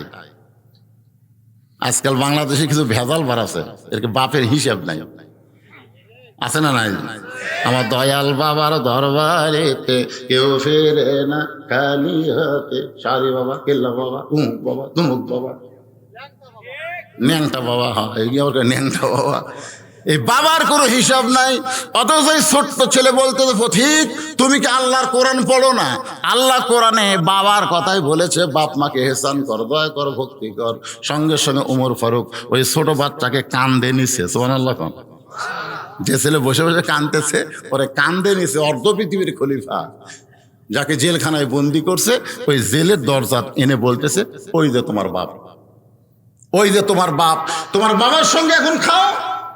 এই কথা বলে ওমর ফারুক সরে গেছে। ছেলে জেলের দরজা গিয়ে বলতেছে, বাবা বাবা তুমি কি জানো না তোমাকে ছাড়া আমি খাই না?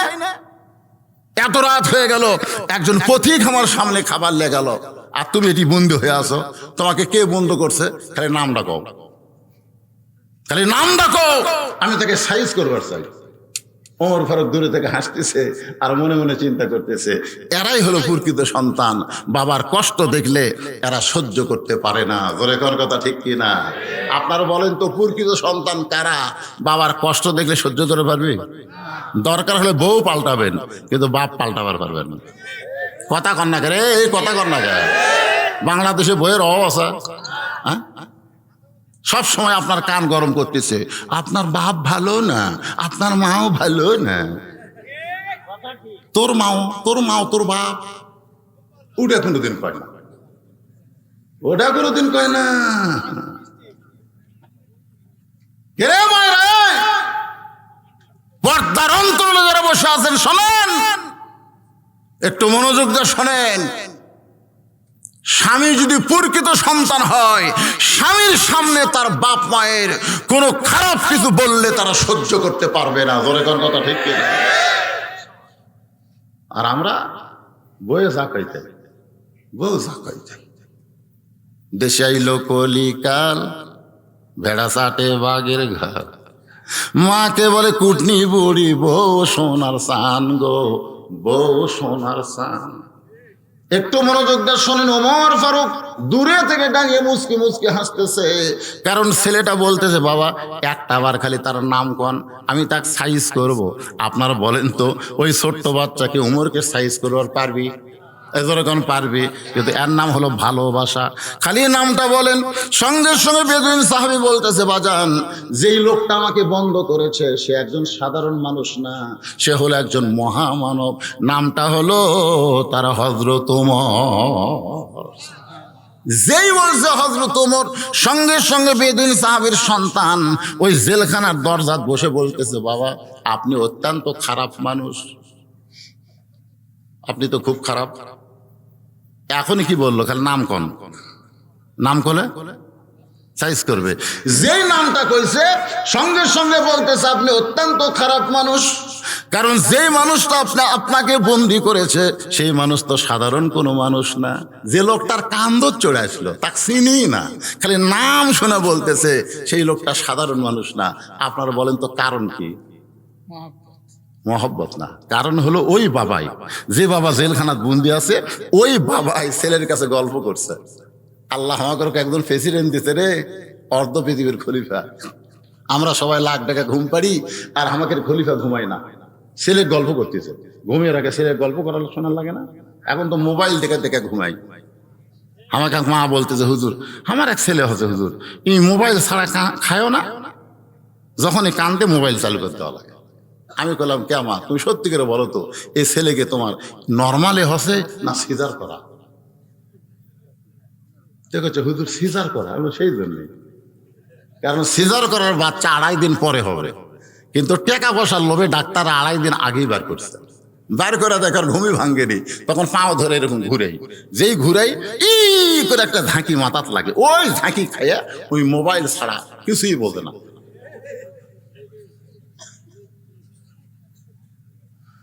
একটু মনোযোগ দিয়ে শোনেন। উমর ফারুক সম্পর্কে বেদুইন সাহাবী তার সন্তানের কাছে গল্প করেছে, আল্লাহ আমাদেরকে একটা খলিফা দিয়েছে, গভীর রাত্রে সবাই যখন ঘুমায় ওই মহান ব্যক্তি তখন ঘুমায় না, মানুষের দুঃখ কষ্ট নিজের চোখে দেখে ঘুরে বেড়ায়। একদিন গভীর রাতের গল্প শোনো বাবা, আমাদের খলিফা হযরত ওমর মরুভূমির মধ্যে একটা তাঁবু, ওই তাঁবুর মধ্যে কি যেন পাক হচ্ছে, আর ছোট্ট ছোট্ট বাচ্চা ক্ষুধার জ্বালায় মা মা বলে কাঁদতেছে।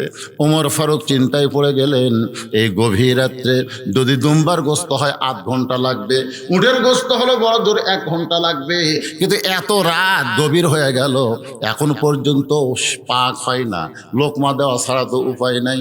ওমর ফারুক তাঁবুর নিকটে গিয়ে বললেন, মা তোমার 2টা সন্তান ক্ষুধার জ্বালায় কান্দে, আর তোমার গোস্ত সিদ্ধ হয় না, এমন কি সিদ্ধ করা লাগবে, যা হয়েছে সেটাই খাবার দাও।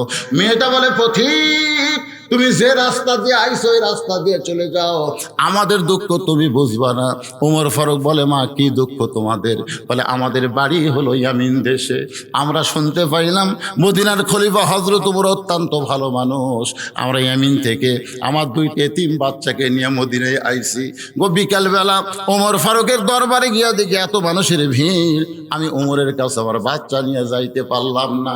আজকে রাত্রেবেলা অপেক্ষা করে সকালবেলা হযরত ওমরের দরবারে যাব, এই জন্য তাবু টাঙ্গায়া আমার দুইটা সন্তানকে নিয়ে ঘুমাবার চাই, কিন্তু এদের পেটে এত ক্ষুধা লাগছে গো, এরা ক্ষুধার জ্বালায় ঘুমাতে পারে না। ওদের সান্ত্বনা দেওয়ার জন্যে আমি পাতিলে পাথর আর পানি দিয়া গোস্ত বলে আমি জাল দিচ্ছি, আমার পাথর সিদ্ধ হবে না, এরাও ঘুম আসে না, এদের ক্ষুধা এত বেশি লাগছে, আমার মনে হয় সকাল পর্যন্ত আমার দুইটা সন্তান আর বাঁচবে না। সঙ্গে সঙ্গে উমর ফারুক বলে, মা একটু ধৈর্য ধরো, মা একটু ধৈর্য ধরো। এক দৌড়ে বাইতুল মালের দরজায় আসলামকে ডাক দেয়, বলে আসলাম রে, একটা বড় খাবার বস্তা আবার মাথায় উঠে দে। আসলাম বলে, আমি হলাম চাকর, আপনি হলেন অর্ধ পৃথিবীর খলিফা, আটার বস্তা কোথায় নিয়ে যাওয়া লাগবে আমারে বলেন। ওমর ফারুক বলে, আসলাম রে, একজনের পাপের বোঝা আর একজন কেউ কাঁধে নেবে না, দে আমার মাথায় উঠাইয়া দে। আসলাম যখন বস্তা উঠাইয়া দেয়, ওমর ফারুক বস্তা নিয়ে যখন দৌড়ায়, পিছন দিক থেকে আসলাম কান্দের, বলে এত জোরে দৌড়াইলে পড়ে যাবেন, পড়ে যে আপনার কষ্ট হবে। ওমর বলে, আসলাম রে, সময় মতো যদি যাইতে না পারি তাহলে জাহান্নামের আগুনে আমাকে পড়তে হবে। হযরত ওমর এক দৌড়ে গিয়া, মা রুটি তৈরি করো, হালুয়া তৈরি করো, রুটি তৈরি করো, হালুয়া তৈরি করো। রুটি হালুয়া তৈরি করে যখন ওমরের হাতে দেয়, ওমর ফারুক দুই এতিম বাচ্চাকে দুই উরাতের ওপরে বসায়া হালুয়া রুটি ছিঁড়ে যখন মুখে দেয়, দুই বাচ্চা শুধু অপলক নয়নে তাকায় থাকে। ওমর ফারুক বলে, আল্লাহ, এই অধমকে জাহান্নামের আগুন থেকে তুমি বাঁচায় দাও, আল্লাহ, আল্লাহ তুমি আমাকে জাহান্নামের আগুন থেকে বাঁচাও। তাবুর ভিতর থেকে মা বলতেছে, কে গো তুমি? যখন দুনিয়ার কেউ খোঁজ নেয় নাই, আর তখন তুমি রুটি হালুয়া খাওয়ানোর পরে জাহান্নামের আগুন থেকে তুমি কেন বাঁচতে চাও? আল্লাহ উমরকে খলিফা না বানাইয়া তোমারে যদি মদিনার খলিফা বানাইতো, মদিনা আল্লাহর জান্নাত হয়ে যেত। বেদুইন সাহাবী সন্তান বলতেছে, সেই মহান ব্যক্তি আপনাকে কারাগারে বন্দি করছে, আপনি অত্যন্ত খারাপ, আপনি অত্যন্ত খারাপ, এমন কিছু অপরাধ করছেন যে অপরাধ করার কারণে ওই মহান ব্যক্তি আপনাকে কারাগারে বন্দি করছে। বাবা, ওই মহান ব্যক্তি কোথায় থাকে খালি আপনি রাস্তাটা বলে দেন তো, আমি তার কাছে যাব, দরকার হলে আমার তার পাও ধরা হলো আমার বাবাকে আমি জেলখানা থেকে বের করবো ইনশাআল্লাহ। বেদিন সাহাবী বলতেছে, পাগল, এমন মানুষ আমাকে কারাগারে বন্দি করছে, ওনার পাও ধরলেও কাম হবে না, কারণ ওনার এক নাম হলো ফারুক। ওনার নাম কি? ফারুক, ন্যায় অন্যায় পার্থক্যকারী, ওর পাও ধরে কোনো কাম হবে না। তুই যদি তোর বাবাকে জেলখানা থেকে বের করবার চাস, তাহলে শিক্ষামন্ত্রীর কাছে যা।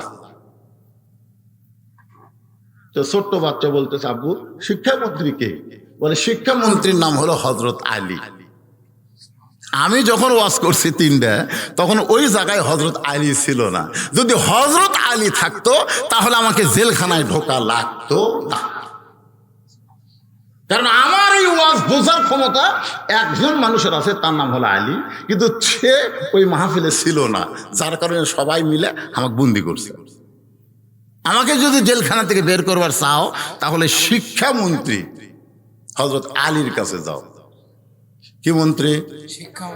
আপনারা বলেন তো, যাকে তাকে শিক্ষামন্ত্রী করলে খাওয়া হবে? শিক্ষামন্ত্রী বোঝেন আপনারা? হ্যাঁ, এখান থেকে যে ভাই বললো যে আপনি ওয়াজ করেন না, আছে না কাছে ভাই? শিক্ষামন্ত্রী সম্পর্কে রাসূল বলেছেন, খায়রুকুম মান তাআল্লামাল কুরআনা ওয়া আল্লামা। ওই ব্যক্তি হলো পৃথিবীর সবচাইতে সম্মানী, দামি, যে আল্লাহর কোরআন শিখেছে এবং অপরকে কোরআনের শিক্ষা দেয়। আজকে 90% মুসলমানের দেশের শিক্ষামন্ত্রী উচিত হবে প্রাইমারি গুলো বন্ধ করে দিয়ে হাফিজি মাদ্রাসাগুলোকে চালু করে দেওয়া। কারণ প্রাইমারিতে তো মানুষ তৈরি হচ্ছে না, ক্লাস 2 এর ছাত্র যন্ত্র বেঁকা করে খাড়া হয়ে পেশাব করতেছে। তা আমি কইলাম, কে রে পাগলা, কোন ক্লাসে পড়িস? ক্লাস 2 এ পড়ি। তুই বসে পেশাব কর, তোর স্যার তোরে শিখাইনি কেমনে পেশাব করা লাগবে। ও হাসে আর কয়, কি যে চাচা কোন, প্রাইমারি পেশাবখানা যায় দেখি আমার স্যারই খাড়া হয় পেশাব করে।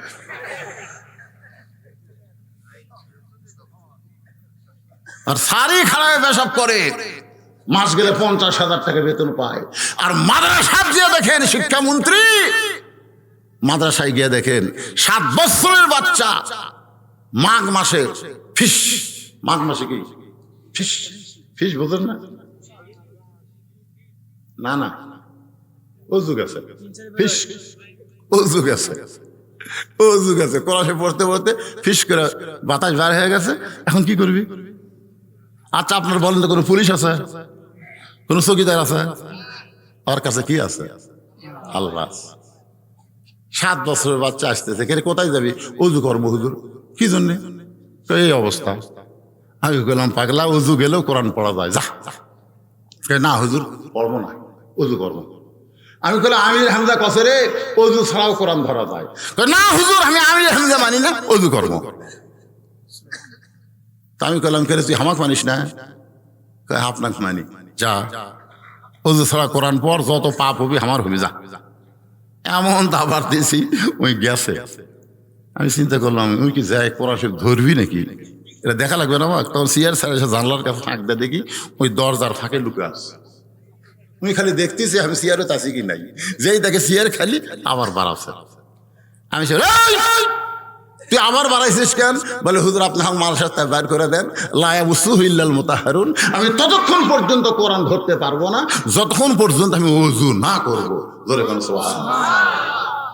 কি ভয়, কি ভয়! এই জন্য প্রথম শব্দে হয়েছে ইকরা, পড়ো বিসমি রাব্বিকাল্লাযী খালাক। যে আল্লাহ তোমাকে সৃষ্টি করেছে সে আল্লাহর নামে পড়ো। আর রহমান আল্লামাল কোরআন, খালাকাল ইনসান আল্লামাহুল বায়ান। জোরে কোন কথা ঠিক না? যদি আমাকে জেলখানা থেকে বের করবার চাও তাহলে শিক্ষামন্ত্রী হযরত আলীর বাড়িতে যাও। এই যে দেখো উত্তর দিকে, উত্তর দিক থেকে সামনে যায় আবার পূর্ব দিকে, ওই জায়গায় গেলে শিক্ষামন্ত্রীর বাসভবন। শিক্ষামন্ত্রীর কি বাড়ি না বাসা? আপনাকে কি মনে হয়? আপনি হজ করেন না ভাই? ফাতেমার বাড়ি দেখেন নি? ফাতেমার বাড়ি দেখেন না? হজ করছে, ফাতেমার বাড়ি দেখার কথা বলছি। আসলে আমাকে কতগুলো লোক হজ করবার যায়, যায় তো কিছুই করে না, খালি কাবাতে আর মদিনায় নামাজ পড়ে আর যায় নামাজ পড়ে, খালি যায় নামাজ, খুরমা খেজুর, এই তসবিহ, এই আতর। আমি গেলাম ফিরে এগুলা বাংলাদেশে নাই। বিশ্বাস করেন মদিনার যে নামাজ, যে যায় নামাজ মদিনাত পাওয়া যায়, সেই যায় নামাজে আমাদের বগুড়া বড় মসজিদে পাওয়া যায়, একই যায় নামাজ। কিসের কম ভাড়া, কিসের কম ভাড়া?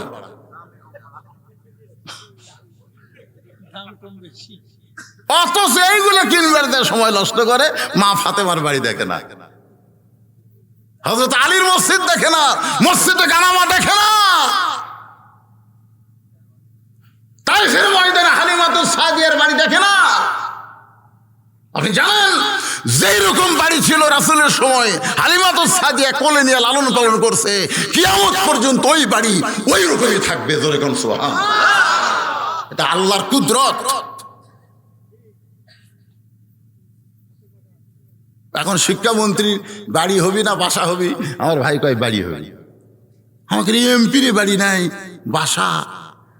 উপজেলা চেয়ারম্যানের বাড়ি নাই, বাসা। অথচ আব্দুল আলিম বলছে এপারে তোর বসত বাড়ি, ওই পারে তোর বাসা। এর গুনাহ হবে? গান গালে গুনাহ হবে? তাহলে আমার সঙ্গে গুনগুন করে বলো, এপারে তোর বসত বাড়ি, ওই পারে তোর বাসা। ভবদরিয়ায় পাড়ি দিতে, ভবদরিয়ায় পাড়ি দিতে কেমনে করলি আশা। এপারে তোর বসত বাড়ি, ওই পারে তোর বাসা। লাভ করিতে আইসারে ভবে, হইলারে বেদিশা। রতন কাঞ্চন বহদল দিয়া কিল্লি তামাশিসা। নিজের যৌবনকে শয়তানের পথে ব্যয় করে রতন কাঞ্চন বদল দিয়া তুমি দুনিয়া কামাই করেছো, অথচ এই দুনিয়া ছেড়ে তোমাকে তোকে কবরের জগতে যাইতে হবে। এই দিনে আব্দুল আলিম বলেছে, আল্লাহর বান্দা, দুনিয়াতে যতই 7 তলা 10 তলা 20 তলা নির্মাণ করো, এইগুলা তোমার বাড়ি না, এগুলা তোমার বাসা না, এগুলো হলো বসত বাড়ি। তোমার বাসার নাম হলো আল্লাহর জান্নাত। এখন শিক্ষামন্ত্রীর বাসভবনে, কে রে এই মাঝখানে এই দূরে কে ঘরে রে, এই দূরে কে রে, এরা কি সিজার করে নাকি রে? আসলে এই বাচ্চাদেরকে এই রাতে, শোনেন, এই ছোট ছোট বাচ্চাদেরকে এই রাতে বাইরে যাওয়া যাবে না, ঠান্ডা লাগবে, ঠান্ডা লাগবে। আমাদের বগুড়াতে এরকম ছোট ছোট বাচ্চারাও গ্যাং তৈরি করছে, জানেন? এর নাম দিয়েছে কিশোর গ্যাং। হায় কি যে সামনে আসতেছে ভাই, আমরা যে কি দেখবো। সেদিন এক ছেলে, ছোট ছেলে, আমার চোখের টার্গেট লাইট মারছে, ওই কোনার থেকে সরাসরি আমার চোখত মারছে। টার্গেট লাইট বোঝেন না, টার্গেট লাইট মারা দিচ্ছে। আমি যখন ওয়াজ শুরু করি তখনই চোখত মারে। আমি বললাম, কে রে ওটা, কে ডিস্টার্বি করতেছে? একজন চুপ চুপ করে যাক ধরে আনছে, ধরে নিয়ে এসে বললাম, কে রে, তুই কি নর্মালি হয়েছিস না সিজার করা? এই জান, এই ছোট ছোট বাচ্চাদেরকে আপনারা এখনই সাইজ করে। এই জন্য রাসূল বলছে 7 বছর থেকে নামাজের তালিম দাও, 10 বছর থেকে জোর করে ধরাও। কারণ এক নামাজই পারে ইন্নাস সালাতা তানহা আনিল ফাহশাই ওয়াল মুনকার, একমাত্র নামাজই পারে মানুষকে যাবতীয় খারাপি থেকে বাঁচাই দিতে। জোরে কোন কথা ঠিক না? এইরকম বয়স থেকে নামাজ শিখান লাগবে। আর 10 বছর থেকে পড়বার না পারলে ঘাট ধরে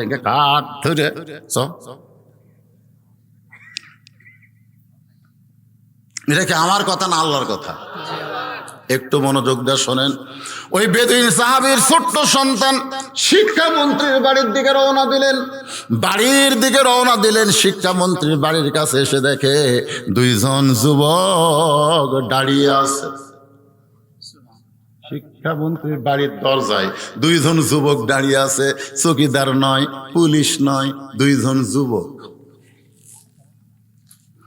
এই 2 জন যুবক সাধারণ কোন যুবক নয়।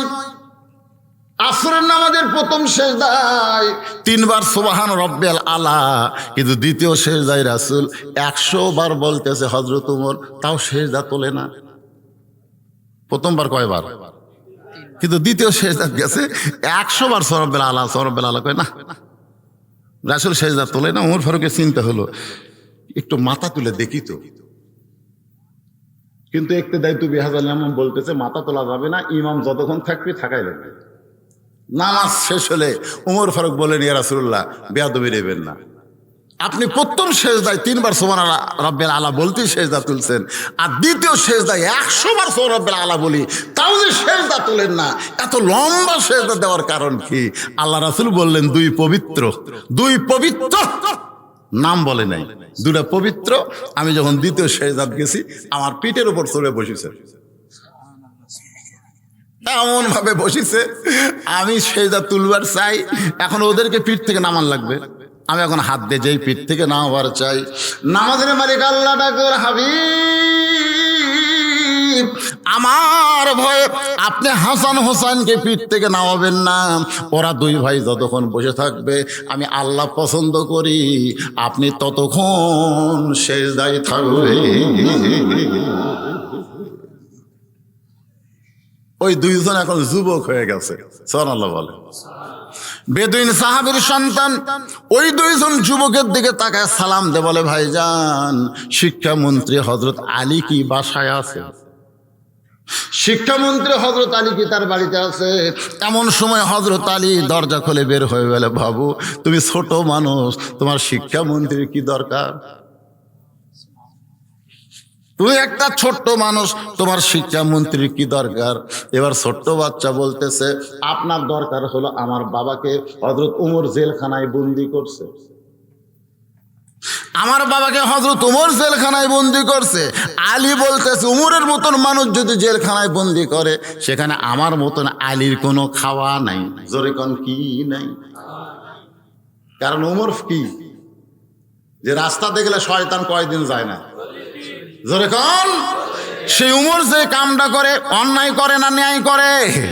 তাহলে উমর যখন জেলখানায় বন্দি করছে, আমি শিক্ষামন্ত্রী সেখানে গিয়ে কি করব?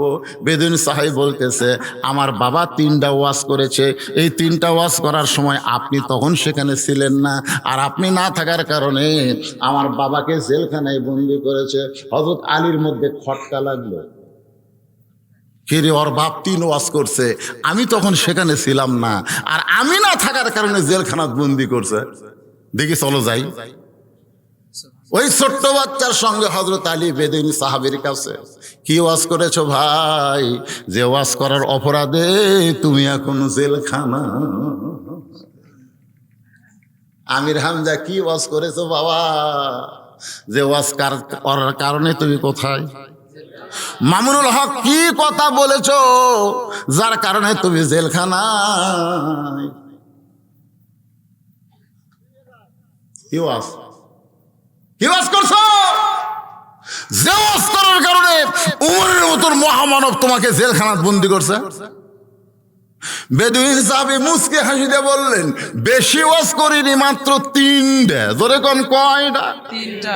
খারাপ ওয়াজ বেশি করা লাগে? একটা ওয়াজে কেউ যদি কয় আল্লাহ মানি না, আল্লাহ মানি না, ওর আর কোন ওয়াজ লাগবে? কথা কর না কে ভাই? আচ্ছা, মুখ দিয়ে বলতেছে না, মুখ দিয়ে বলতেছে না আল্লাহ মানি না, এটা মুখ দিয়ে বলতেছে না, কিন্তু আজান দেওয়ার পরে মসজিদত যায় না মরদ মানুষ। আপনার বলেন তো এর রেজাল্ট কি? হ্যাঁ, বুখারী শরীফের হাদিস বলবো, মান তারাকা সালাতো মুতাম্মিদান ফাকাত কাফারা। ইচ্ছা করে একটা ওয়াক্ত নামাজ যারা পড়লো না, এরা আল্লাহর সাথে কুফরি করলো। নাউজুবিল্লাহ কয় না পারে। এই কারা কারা মাগরিব এশার নামাজ পড়োনি? তোমরা তো নিজেরাই বুঝতেছে আমরা নামাজ না পড়ে বা শুনতেছি। কারা কারা পড়োনি? কারা কারা পড়োনি? নিজের বিবেকের আদালতে একবার প্রশ্ন করে দেখো। ফজরের আগে যদি তোমাদের মৃত্যু হয়, দুনিয়ার সমস্ত মাওলানা তোমাদের জন্য জানাজায় দোয়া পড়লো, তোমরা জান্নাতে যাওয়ার পারবা না। আর যদি মাগরিব এশার নামাজ পড়ে ঘুমায় যাও, ফজরের আগে যদি মারা যাও, একটা মানুষও তোমাদের জানাজা না পড়ালেও আল্লাহ তোমাদেরকে নামাজের কারণে জান্নাত দিয়ে দিবে। আপনি জানেন কবরে যাওয়ার পরে প্রথম প্রশ্ন কি হবে? মান রব্বুকা, মান রব্বুকা, তোমার রবকে। যারা আমরা নামাজি, আমরা ঘুম আসবো। আল্লাহ রাসূল বলেছে, এক ঘুমে ইসরাফিল সিং যখন সিয়াতুন পায়া খালি ওযুর পানি খুঁজবে। কিসের পানি? ওযুর পানি খুঁজবে। তো কিরামান কাতিবিন বলবি, কি ভাই কি খবর? ওযুর পানি খুঁজতেছে রে, এটা কোন নামাজের আযান দিল? নামাজের আযান দেয়নি তো। সিংহাই ফুৎকার দিছে, কেবল এক কাত ঘুম হলো রে, আমার আর এক কাত হয়নি। এরই মধ্যে 50,000 বছর চলে গেছে। সুবহানাল্লাহ না গে?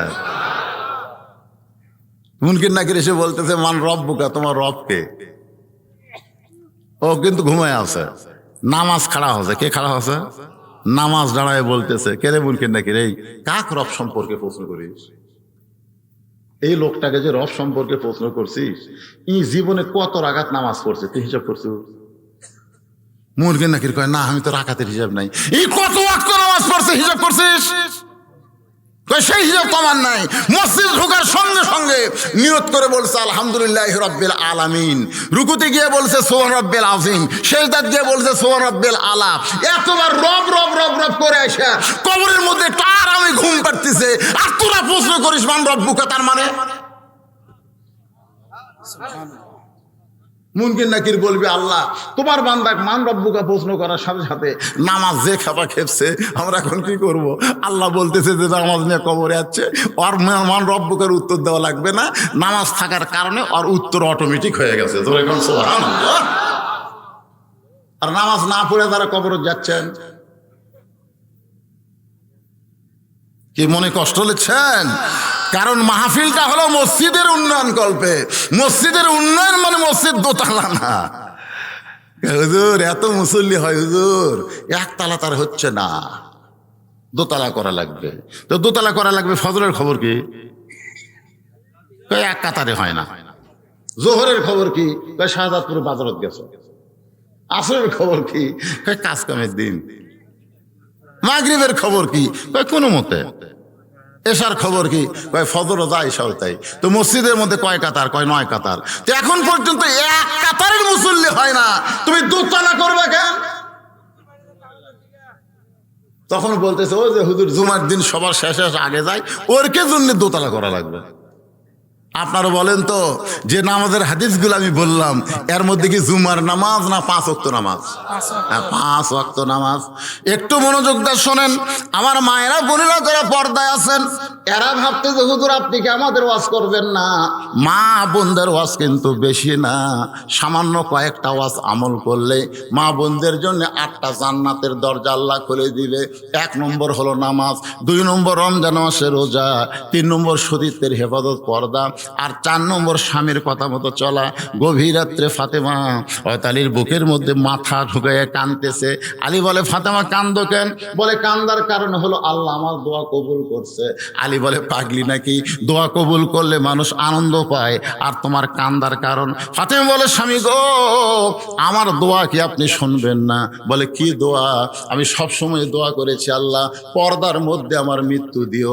আল্লাহ তাআলা পর্দার ভিতরে আমার মৃত্যু দিবে। আলী বলে ফাতেমা, যেই মানুষটা সারা জীবন পর্দা করেছে সেই মানুষটা পর্দার মধ্যেই মারা যাবে, এইটা শোনার পরে তুমি কান্দো কেন? বরং তুমি খুশি হও। ফাতেমা বলে স্বামী গো, আমার সেই মৃত্যু কবে হবে সেটা কি শুনবেন না? আলী বলে মৃত্যুর খবর একমাত্র আল্লাহ ছাড়া কেউ জানে না। ফাতেমা বলতেছে আল্লাহ যদি জানাই। আলী বলে ফাতেমা কি বলবার চাও? ফাতেমা বলতে স্বামী গো, আজকে গভীর রাত্রে ফাতেমার মৃত্যু হবে। গাছের গোড়া কাটলে গাছটা যেমন ঠাস করে পড়ে যায়, হযরত আলী তেমনি পড়ে গেলেন ঘরের মাঝে। মা ফাতেমা মুস্কি মুস্কি হাসতেছে। যিনি গভীর রাত্রে মৃত্যুবরণ করবে তিনি হাসতেছেন। স্বামীর মাথাখানা উড়াতে নিয়ে কপালে একটা চুম্বন দেয়, বলে স্বামী গো, এমন দুর্বল হলে আমার 3টা চাওয়া কে পুরা করবে? আরে কান্দের বলে ফাতেমা, দুনিয়ার জীবনে গরিব ছিলাম বলে তুমি কিছুই চাইলা না, আর মরার পরে কি চাইবা ফাতেমা? বলে 1 নম্বর চাওয়া হলো আমার লাশটা রাতের বেলায় দাফন করা লাগবে, দিনের বেলা কবর দিলে আমার পর্দার খেলাফ হবে। আমার 2 নম্বর চাওয়া হলো আমার কোনো জানাজার ব্যবস্থা করবেন না। আমার 3 নম্বর চাওয়া হলো আমার লাশটা কিন্তু খাটনিতে তুলবেন না। আমি ফাতেমার দেহের ওজন কত এটা পরপুরুষ বুঝতে পারো, আমি ফাতেমা এটা চাই না। ওগো স্বামী, যদি আমার বাবা থাকতো দুনিয়ায়, মরা মেয়ের লাশের খাটনি বাবা কান্দে নিলে কোনো সমস্যা নাই। আমার হাসান হোসেন যদি বড় হইতো, মায়ের লাশের খাটনি কান্দে নিবার পারতো, কিন্তু বাবা 6 মাস আগে দুনিয়া থেকে বিদায় নিছে, এত ছোট হাসান হোসেন পারবে না। আপনি আমাকে কান্দে করে নিয়ে জান্নাতুল বাকির পূর্ব কোনায় সবুজ রঙের বাতি জ্বলবে, ওই বাতি বরাবর আমাকে একটু দাফন করবেন। হযরত আলী ফাতেমাকে দাফন করার পরে আল্লাহর কাছে বলতেছে, আল্লাহ দুনিয়ার জীবনে শান্তি দেওয়ার পারিনি, অথচ ফাতেমা আমারে কোনোদিন কষ্ট দেয়নি। আমি আজকে তোমার কাছে বলি, এই ফাতেমারে তুমি কবুল করে নাও, এই ফাতেমারে কবুল করে নাও। বলার সঙ্গে সঙ্গে আলী তাকায় দেখে সামনে কয়েকটা পুরাতন কবর দেখা যায়। এই মাত্র ফাতেমার কবর দিছে, সেই নতুন কবর আর নাই। গোটা জান্নাতুল বাকি দৌড়ায় বলে ফাতেমার কবর, এখনই কবর দিলাম, সেই কবর কোথায়? কে যেন ডাকতে বলে আলী রে, ফাতেমা পর্দা নিশি, আমি আল্লাহ জোহরা ডিগ্রি দিয়া ফাতেমার কবরকে কিয়ামত পর্যন্ত পর্দা করে দিয়েছি। আমার মায়েদের জন্য ওয়াজ হলো, মা নামাজ যদি কম পড়েন কোনো সমস্যা নাই, রোজা যদি কম করেন কোনো সমস্যা নাই, স্বামীর কথা মতো যদি পুরোপুরি চলবার নাও পারেন তাও তেমন সমস্যা নাই, কিন্তু পর্দা যদি না মানেন সব শেষ। কথা কন না কেন? পর্দা যদি না মানে সব শেষ। নারীরা শোনেন, 1 নম্বর হলো পর্দা। মা বোনেরা মরে গেলে 5 কাপড় দেয়, এরা বোঝে না কেন? কিরে মরিয়া গেলে 5 কাপড়, যখন আমাকে কেউ দেখবি না তখন দেয় 5 কাপড়, আর যখন আমাকে চাই থেকে দেখবি তখন কয় কাপড়, বোঝেন না? মরে গেলে আমাদের এলাকার খাটনি পর্যন্ত চাদর দিয়ে ঢাকে, জানেন? সবাই বলে মেয়ে মানুষের লাশ দেখা চাইজ নাই। মেয়ে মানুষের লাশ দেখা যায় না, কিন্তু জেতা দেখা যায় আছে শালা পাগলারা। লাশ দেখা যদি জায়েজ না থাকে, জেতা দেখা। আমার মায়েদের বলতেছি, মা মারে কি ওয়াজ করবো আপনাদের, মা পর্দার ভিতরে থাকবেন, আল্লাহ পাক রহমত বরকত দান করবে, সাইয়্যিদাতুন নিসা আহলিল জান্নাহ ফাতেমার সঙ্গে আল্লাহ আপনাকে জান্নাত দিয়ে দিবে। এখন হযরত আলী মনে আছে না, ভুলে গেছেন? হযরত আলী বলতেছে, কি ওয়াজ করছো? আমি ছিলাম না, বুঝে শুনে ওয়াজ করা লাগে না? আগে চারিদিকে দেখবে যে বোঝার মতো লোক আছে কিনা। যেরকম আমি ওয়াজ কেবল শুরু করতে এক ভাই বলতেছেন না, হুজুর ওয়াজ করেন। সবাই কি সমান? কি ওয়াজ করছে? যে ওয়াজ করার কারণে উমর ফারুক তোমাকে বন্দি করলো, সমস্ত সাহাবীও একমত, কেউ তো বাধা দেয়নি। না না না না, সবাই যে খাপা খেপছিল, আমাকে জেলত না তুললে মেরে শেষ করলো। কি ওয়াজ করছো? বলে এক নম্বর ওয়াজ হলো ইন্নী উহিব্বুল ফিতনাহ, আমি ফিতনাকে মহব্বত করি। আলী মুস্কি মুস্কি হাসতেছে। আচ্ছা আচ্ছা, 2 নম্বর কি করছো? ইকরাহুল হক, আমি হককে পছন্দ করি না। আলী মুস্কি মুস্কি হাসতেছে। এরপরে কি করছো? আশহাদু মা লা মারা, আল্লাহু আকবার, আল্লাহু আকবার, আল্লাহু আকবার। আলী 3 বার আল্লাহু আকবার বলে বললেন, এর চাইতে সুন্দর ওয়াজ তো দুনিয়াতে একটাও নাই। সুবহানাল্লাহ কেন? তুমি যে 3টা ওয়াজ করছো, এর চাইতে সুন্দর ওয়াজ এই পৃথিবীতে আর একটাও নাই। সে ওয়াজ করেই বন্দী হয়ে গেছে। আজকে হবার মায়ের কিচ্ছা কন, এ কন সে কন, চোখের পানিলে কান্নান, ওই জীবনেও বন্ধ হবি না। জোরে কোন কথা, ঠিক কথা কন না কেন, ওই বন্ধ হবে, কিন্তু জাগা মতো। হযরত আলী যেই মাত্র আল্লাহু আকবার 3 বার বলে বলতেছে, রে বেদুইন সাহাবী, আমি তোমার উকিল হব, উমরের কারাগার থেকে তোমাকে বের করব ইনশাআল্লাহ। সঙ্গে সঙ্গে ছোট বাচ্চা দৌড়ে গিয়ে হয়তো হাতে একটা চুমা দিয়ে বলতেছে, এই মহান ব্যক্তি যদি আমার বাপের সাথে থাকে, উমরের বাপেরও ক্ষমতা নাই, জেলখানায় বন্দি করবে। কারণ এই ব্যক্তি শুধু ইলমের দিক দিয়ে 1 নম্বর না, শক্তির দিক দিয়েও 1 নম্বর। হযরত আলী কয় দিকে 1 নম্বর? খালি 2 দিকে, খালি 3 দিকে। আল্লাহ রাসূল নিজে বলেছে, এই সাহাবীরা, তোমাদের মাঝখানে এমন এক মহান ব্যক্তি বসে আছে যে 2 দিক দিয়ে আমার চাইতে বড়। কয় দিক দিয়ে? সাহাবীরা কয়, হুজুর আপনি কোন কি? ওরা ফায়না লেখা জিকরা, আপনার চাইতে বড় পৃথিবীতে কেউ আছে? তোমরা মানো বা না মানো, আমি মানি রে। তো বলতেছে, হুজুর সেই ব্যক্তি কে? সেই মহান ব্যক্তি কে হুজুর, যা আপনার চাইতে 2 দিক দিয়ে বড়? আল্লাহ রাসূল বললেন, আলী একটু দাঁড়াও। হযরত আলী দাঁড়াইছে, চোখ দেখাল দর দর করে পড়তেছে। হুজুর আপনার, আপনি সাহাবীদের সামনে এটা কি বলতেছেন? রাসূল বলতেছেন, আলী, বাবা আদম থেকে আমি নবী পর্যন্ত যত নবী, সমস্ত নবীর বউয়েরা হয়তো জান্নাতে যাবে, কিন্তু জান্নাতি নারীদের নেত্রী কোন নবীর বউ হওয়ার পারবে না। কিন্তু আল্লাহ তোমাকে একটা এমন বউ দিয়েছে আলী, যে বউটা হবে জান্নাতি নারীদের নেত্রী। জোরে কোন সুবহানাল্লাহ। বউয়ের দিক দিয়ে তুমি আমার চাইতে ভাগ্যবান রে। আমার বউ খাদিজা জান্নাতি হবে, কিন্তু জান্নাতি নারীদের নেত্রী তোর বউ হবি রে, তোরই বউ। বাবা আদম থেকে আমি নবী পর্যন্ত যত নবীর সন্তান নবী হওয়ার পরে, জান্নাতি হওয়ার পরে, কিন্তু জান্নাতি যুবকদের সর্দার কোন নবীর সন্তান হতে পারবে না। জান্নাতি যুবকদের সর্দার হবে আলীর সন্তান হাসান আর হোসাইন। আলী রে, বাপের দিক দিয়ে তুই 1 নম্বর রে। স্বামী হিসাবে কয় নম্বর? বাবা হিসাবে আমি নবীর চাইতে তুই 2 দিক দিয়ে বলো রে। আল্লাহ রাসূল বলেছেন, আনা মাদিনাতুল ইলমে ও আলীও বাবুহা, আমি যদি ইলমের শহর হই, আলী হচ্ছে তার দরওয়াজা। সুবহানাল্লাহ না কেন? একই দস্তরখানাত খাচ্ছে আবু বকর, উমর, ওসমান, আলী, আরো সাহাবীরা। আল্লাহ রাসূল খুরমা খেজুর খাচ্ছে আর আলীর সামনে খপ করে বিচি রাখতেছে। আলী দেখতে পাচ্ছে না, মানে এমন ভাবে রাসূল থই, আলী দেখার আগে দিয়ে দেয়। আলী হয়তো খাচ্ছে, ইচ্ছে দিচ্ছে। কিছুক্ষণ পরে রাসূল বলতেছে, দেখো আলীর পেটে এত খিদে, একলাই কতগুলা খুরমা খেজুর খাচ্ছে, দেখছো বিচি ঠিক হয়ে গেছে। আলী বলতেছে, আসলে আমার পেটে খিদে বেশি, এই জন্যে আমার সামনে অনেক বিচি। কিন্তু তোমরা বলো তো সাহাবীরা, কার ক্ষুদা বেশি, যে বিচি বের করা খায় না বিচি সহ খায়? তোর সাহাবীরা বলতেছে, যার বেশি ক্ষুদে তাই বিচি বের করার টাইমই পাবি না, বিচি সহ খাবি। দেখো রাসূলের সামনে একটাও বিচি নাই, এত খিদে লাগছে বিচি বের করাকে তাল পাইনি। আল্লাহ রাসূল বলেন, ওঠ ওঠ ওঠ ওঠ ওঠ।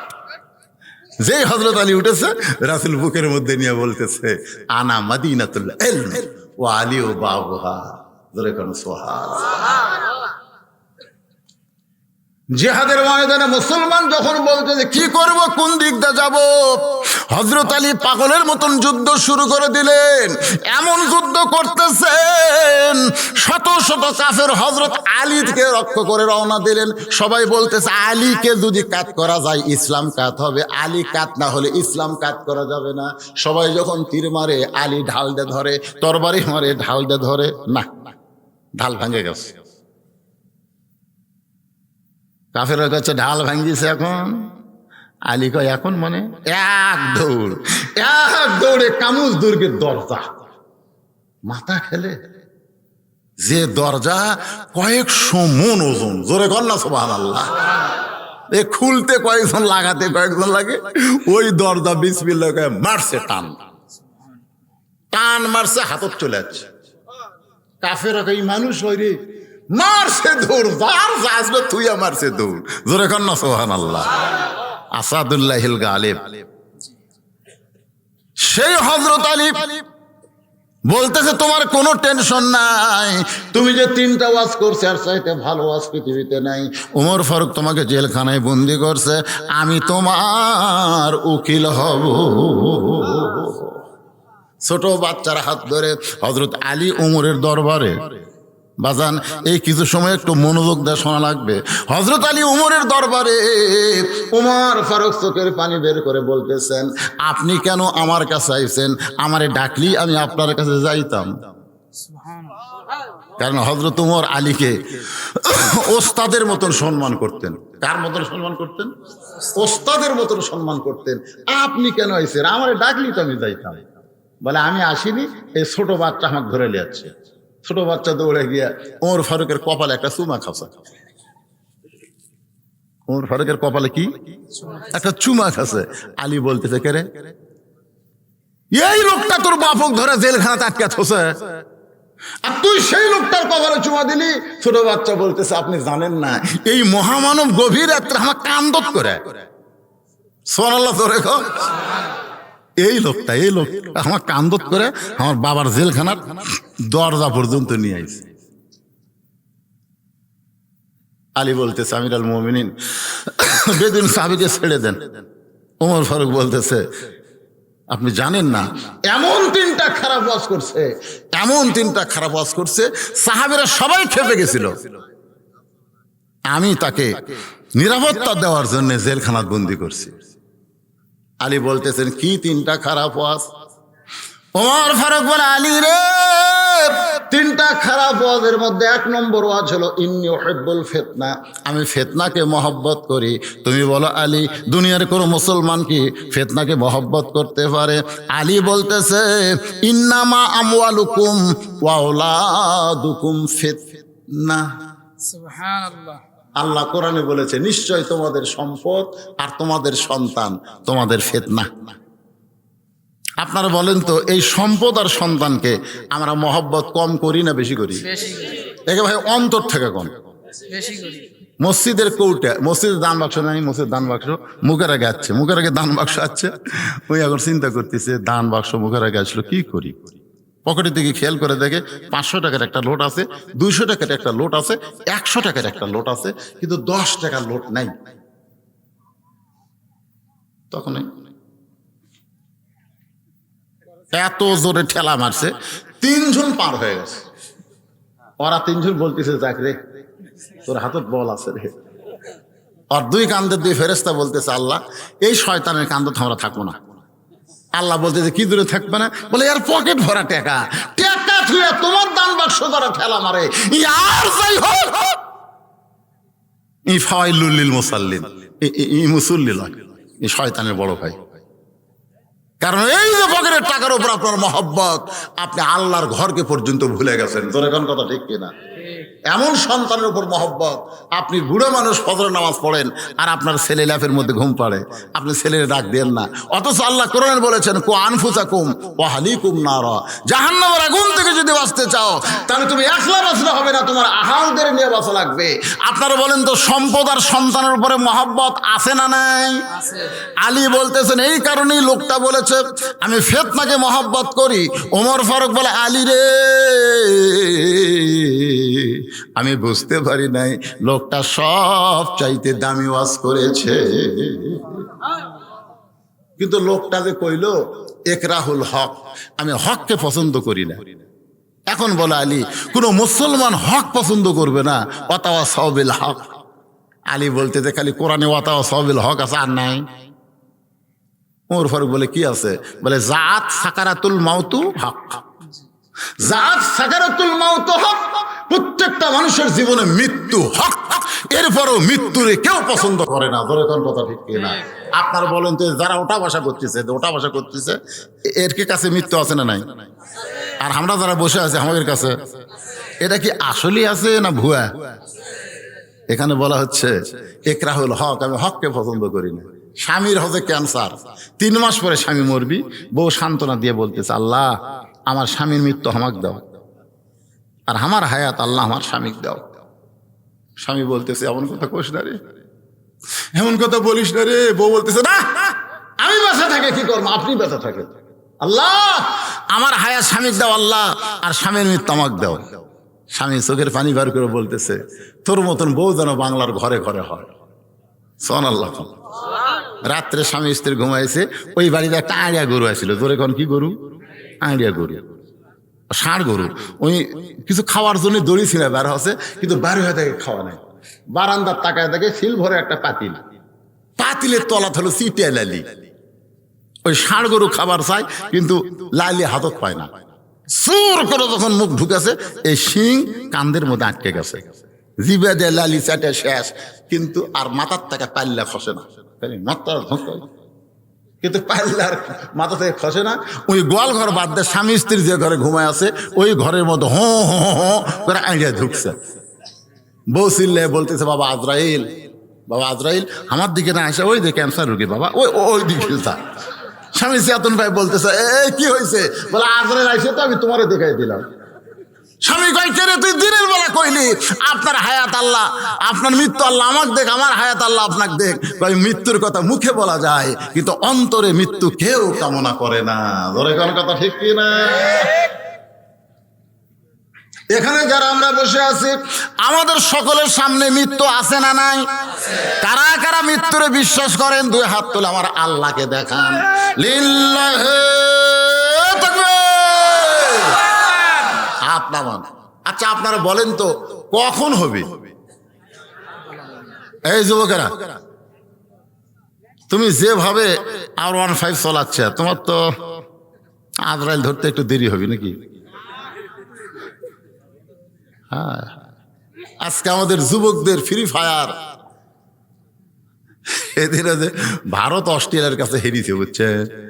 হেরার পরে আমার এলাকার যুবকেরা একটা মিছিল বের করছে। আমি কই, এটা কিসের মিছিলটা? আমাকে, হুজুর ভারত অস্ট্রেলিয়ার কাছে ভারত হেরিছে হুজুর। তো ভারত হেরিছে তোর কে? জানিস না কেন পাগল? এই ভারত বাংলাদেশ স্বাধীন করে দিছে রে। এই ভারত পেঁয়াজ বন্ধ করে দিলে আমাদের পেঁয়াজের দাম 200 টাকা যায়। এই ভারত আমাদের প্রতিবেশী, ওরা ঠকলে তোরা দুঃখ করবি। তখন কয়, হুজুর আপনি কি ভারতের লোক নাকি? ওর চোখ খালি লাল করে হেলেছে। কি রে? কিছুদিন আগে ভারত ইন্ডিয়ার কাছে ঠকছিল হুজুর। ও সেই দিন ভারত টাইগার যে ওরা একটা ওই টাইগার বানাতে, ওই টাইগারও খেললো। মানে টাইগারও মারা মানে কি? আমাদের বাংলাদেশের এরা কি, এরকে বুকত কিসের ছবি আছে? টাইগারের ছবি আছে না নাই? ধরে কর ওই টাইগারও করা লাঠিতে পিটতিছে, ওই রাগ ধরিছে বাংলাদেশ কেড়ে আমাকে টাইগারও হেরে গেছে দেখে পিটলু। দেখি তোরা হেরিস কিনা, ওরা অস্ট্রেলিয়ার কাছে হেরিছে। আমি কইলাম বাজার, এইরকম দুনিয়ার খেলা থেকে খেল তামাশা নিয়ে আনন্দ করে দুঃখ করে কোনো লাভ নাই, কারণ যে কোনো সময় তোমার মৃত্যু হবে। আল্লাহ বলেছেন লা তামুতুন্না ইল্লা ওয়া আনতুম মুসলিমুন, মুসলমান না হয়ে তোমরা কেউ মরো না। মুসলমান হয়ে যদি মরতে চাই, মরার আগে কিছু করার দরকার আছে না নাই? জোরে করা আছে না নাই? আমি আপনাদেরকে তেমন বিরক্ত করব না। আর একটা প্রশ্ন আছে, মারাত্মক প্রশ্ন, আসাদু মালম এরা, আমি না দেখা জিনিসের সাক্ষী বাড়ি, এর উপরে আলোচনা শেষ করে দিব। তার আগে মসজিদের জন্যে যারা মুসলমান হয়ে মরবার চান, আল্লাহর ঘরের জন্যে, আল্লাহর ঘরের জন্যে আপনারা 10,000, 5,000, 1,000, 2,000 যে যা পারেন দিবেন। ভিতরে গামছা রুমাল যাবে 10, 20, 50, 100 দিবেন। একবার দিছেন দেখে যে আর দেওয়া হবে না তা না। বাংলাদেশের ব্যাংকে টাকা একবার রাখে না, বারবার রাখে। 10,000, 20,000, এখন 5 লাখ হচ্ছে। তাহলে দুনিয়ার ব্যাংকে এই বেদুইন সাহাবী ওয়াজ করেছে আশহাদু মালাম আরা, আমি না দেখা জিনিসের সাক্ষী মারি। তুমি বলো তো আলী, না দেখে কোনোদিন কি সাক্ষী দেওয়া যায়? আলী বলতেছে এটা শুধু বেদুইন সাহাবী না, সমস্ত মুসলমান আমরা কোনোদিন আল্লাহকে দেখিনি, তারপরেও আমরা বলি আশহাদু আল্লাহ ইলাহা ইল্লাল্লাহ, সাক্ষী দেই না আশহাদু আল্লাহ ইলাহা ইল্লাল্লাহ। আমরা কি কোনোদিন আল্লাহ দেখছি? বলেন না। তাহলে না দেখে আল্লাহকে যদি সাক্ষী দিবার পারি, সঙ্গে সঙ্গে হযরত ওমর মেহরাব থেকে এক দৌড়ে বেদুইন সাহাবীর জন্য কারাগারের দরজা খুলে বেদুইন সাহাবীর কপালে চুমা দিয়ে বলতেছে, ভাই আলী না থাকলে আমরা ধ্বংস হয়ে যেতাম। আজকের আলোচনার ভিতর দিয়ে আমি সব কিছু বলার চেষ্টা করছি। আল্লাহ যেন আমাদেরকে আমল করার তৌফিক দেয়। জোরে কোন আমিন। ভাই কারো মন খারাপ হয়েছে? মনে কষ্ট পাইছেন? আমি সব বলার চেষ্টা করছি, কারণ আমার মা বোনদের কথা না বললে হয় না। এখন কতগুলো মা বোনের এরকম আছে, মা বোনেরা সবাই না, 2-1 মা বোন আছে দেখবেন বাপের বাড়ির ফকির আসলেও কয় আমার চাচা, কয় কি কয় না? বাপের বাড়ির ফকির, গ্রাম সম্পর্কে আমার চাচা হয়। আর নিজের শ্বশুরের ভাই যদি আসে, আপনি কে? আপনার তো চিনি না। এই ধরনের মেয়ে যে ঘরত আছে, সে ঘরে শান্তি আছে না অশান্তি? আমি এইরকম কিছু কথা বলেছি, মায়েরা মন খারাপ করবেন না। আপনি নিজের বাপ মাকে যেমন ভালোবাসেন, শ্বশুর শাশুড়িকে তেমন ভালোবাসবেন। আমি শ্বশুর শাশুড়িকেও বলবো, নিজের মেয়েকে যেমন আপনি ভালোবাসেন, ছেলের বউকেও তেমন ভালোবাসেন। জোরে কোন কথা ঠিক কিনা? অনেকে আবার ছেলের বউকে চাকরানি মনে করে। চাকরানি না, ছেলের বউ অন্য একজন বাড়ির মেয়ে। আপনার মেয়ে যেমন পরের বাড়িতে গেলে বেটার বউ হয়, তেমন অন্যের মেয়ে আপনার বাড়িতে এসে বেটার বউ হয়েছে, আপনি বউ মা বলে তাকে সম্মান দেবেন, বউ মা বলে তাকে ভালোবাসবেন। মা বোনেরা, আপনাদের পেটের ভিতর থেকে সন্তান আসবে মা, এই জন্য পেটটাকে ঢেকে রাখবেন, ঢেকে রাখবেন, পেটটা ঢেকে রাখবেন। পেটের ভিতরে সন্তান, যত নবী আইছে মায়ের পেট থেকে। জোরে কোন কথা ঠিক কিনা? বাপ, একজনের বাপ নাই কিন্তু মাও নাই। ঈসা আলাইহিস সালাম, আদম আলাইহিস সালামের বাপও নাই, মাও নাই, কিন্তু এরপরে সমস্ত নবী, হাফেজ, আল্লাহর ওলি সব মায়ের পেট থেকে আইছে। এই জন্য একটা গান আছে, মায়ের 1 ফোঁটা দুধের দাম, কাটিলে গায়েরই চাম, পার জুতা বানাইলেও ঋণের শোধ হবে না, এমন দরদি ভবে কেউ হবে না আমার মা গো। স্বামীর পায়ের তলে জান্নাত, এটা কিন্তু ভুয়া কথা। এই স্বামীর পায়ের তলে জান্নাত, এটা কিন্তু ভুয়া। মায়ের পায়ের তলে জান্নাত, এটা হলো ঠিক। আমি কোরআন হাদিস পড়ে দেখছি, পুরুষের পায়ের তলে জান্নাত নাই, জান্নাত আছে নারীর পায়ের তলে। সেই নারী যদি মা হয়, তাহলে আমাকে মায়ের বিরুদ্ধে বলা যাবে? কতক্ষণ বলা যাবে? বউ, আজকে বউ আছে, কিন্তু 2 দিন পরে ওই বউটাই কিন্তু আবার শাশুড়ি হবে। শাশুড়ি হবে না? হবে না? হবে কি হবে না? এই জন্য জি একটু বলিয়ে দেন। এটা কি?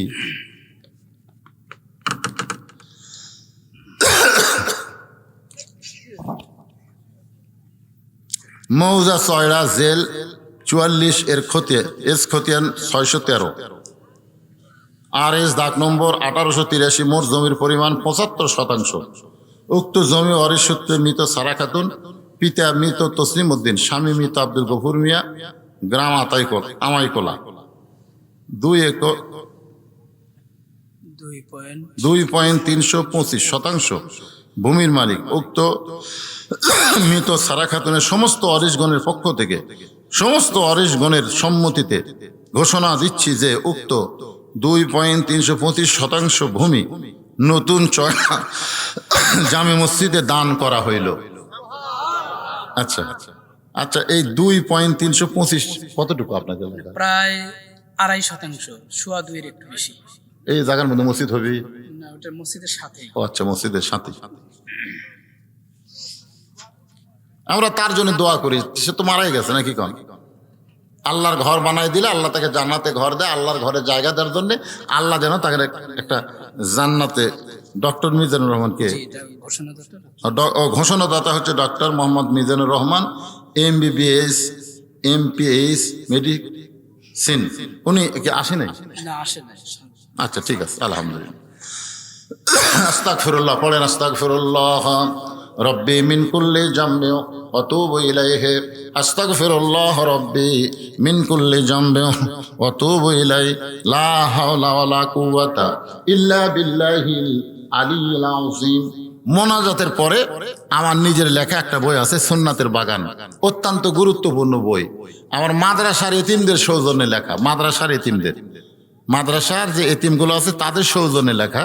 এর একটা পয়সা আমরা খাই না, এই সম্পূর্ণ এতিমদের পিছনে ব্যয় করা হয়।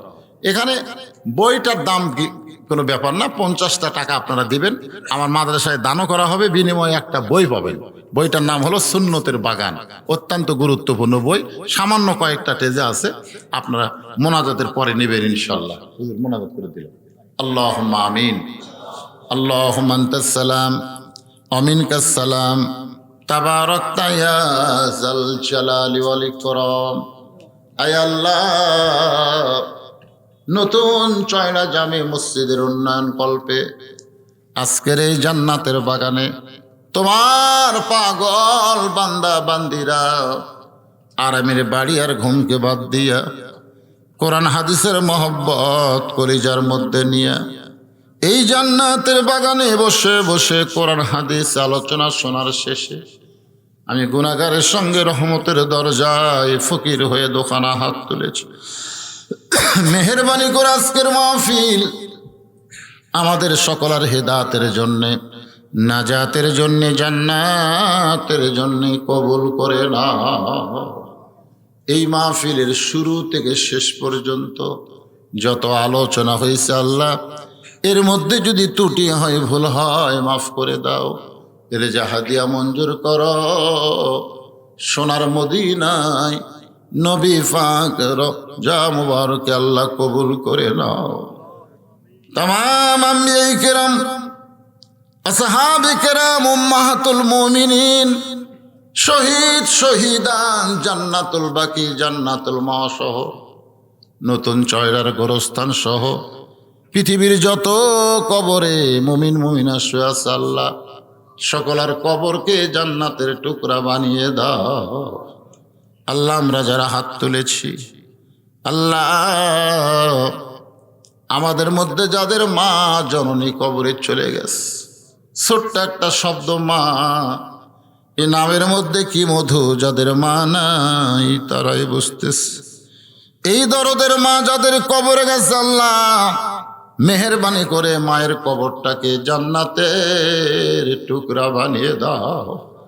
বাবার বাড়ি ঘর সবই আছে, আমি সহ আমরা যারা বাবা হারে এতিম হয়ে গেছে আল্লাহ, মেহেরবানি করে বাবার কবর জান্নাতের টুকরা বানিয়ে দাও।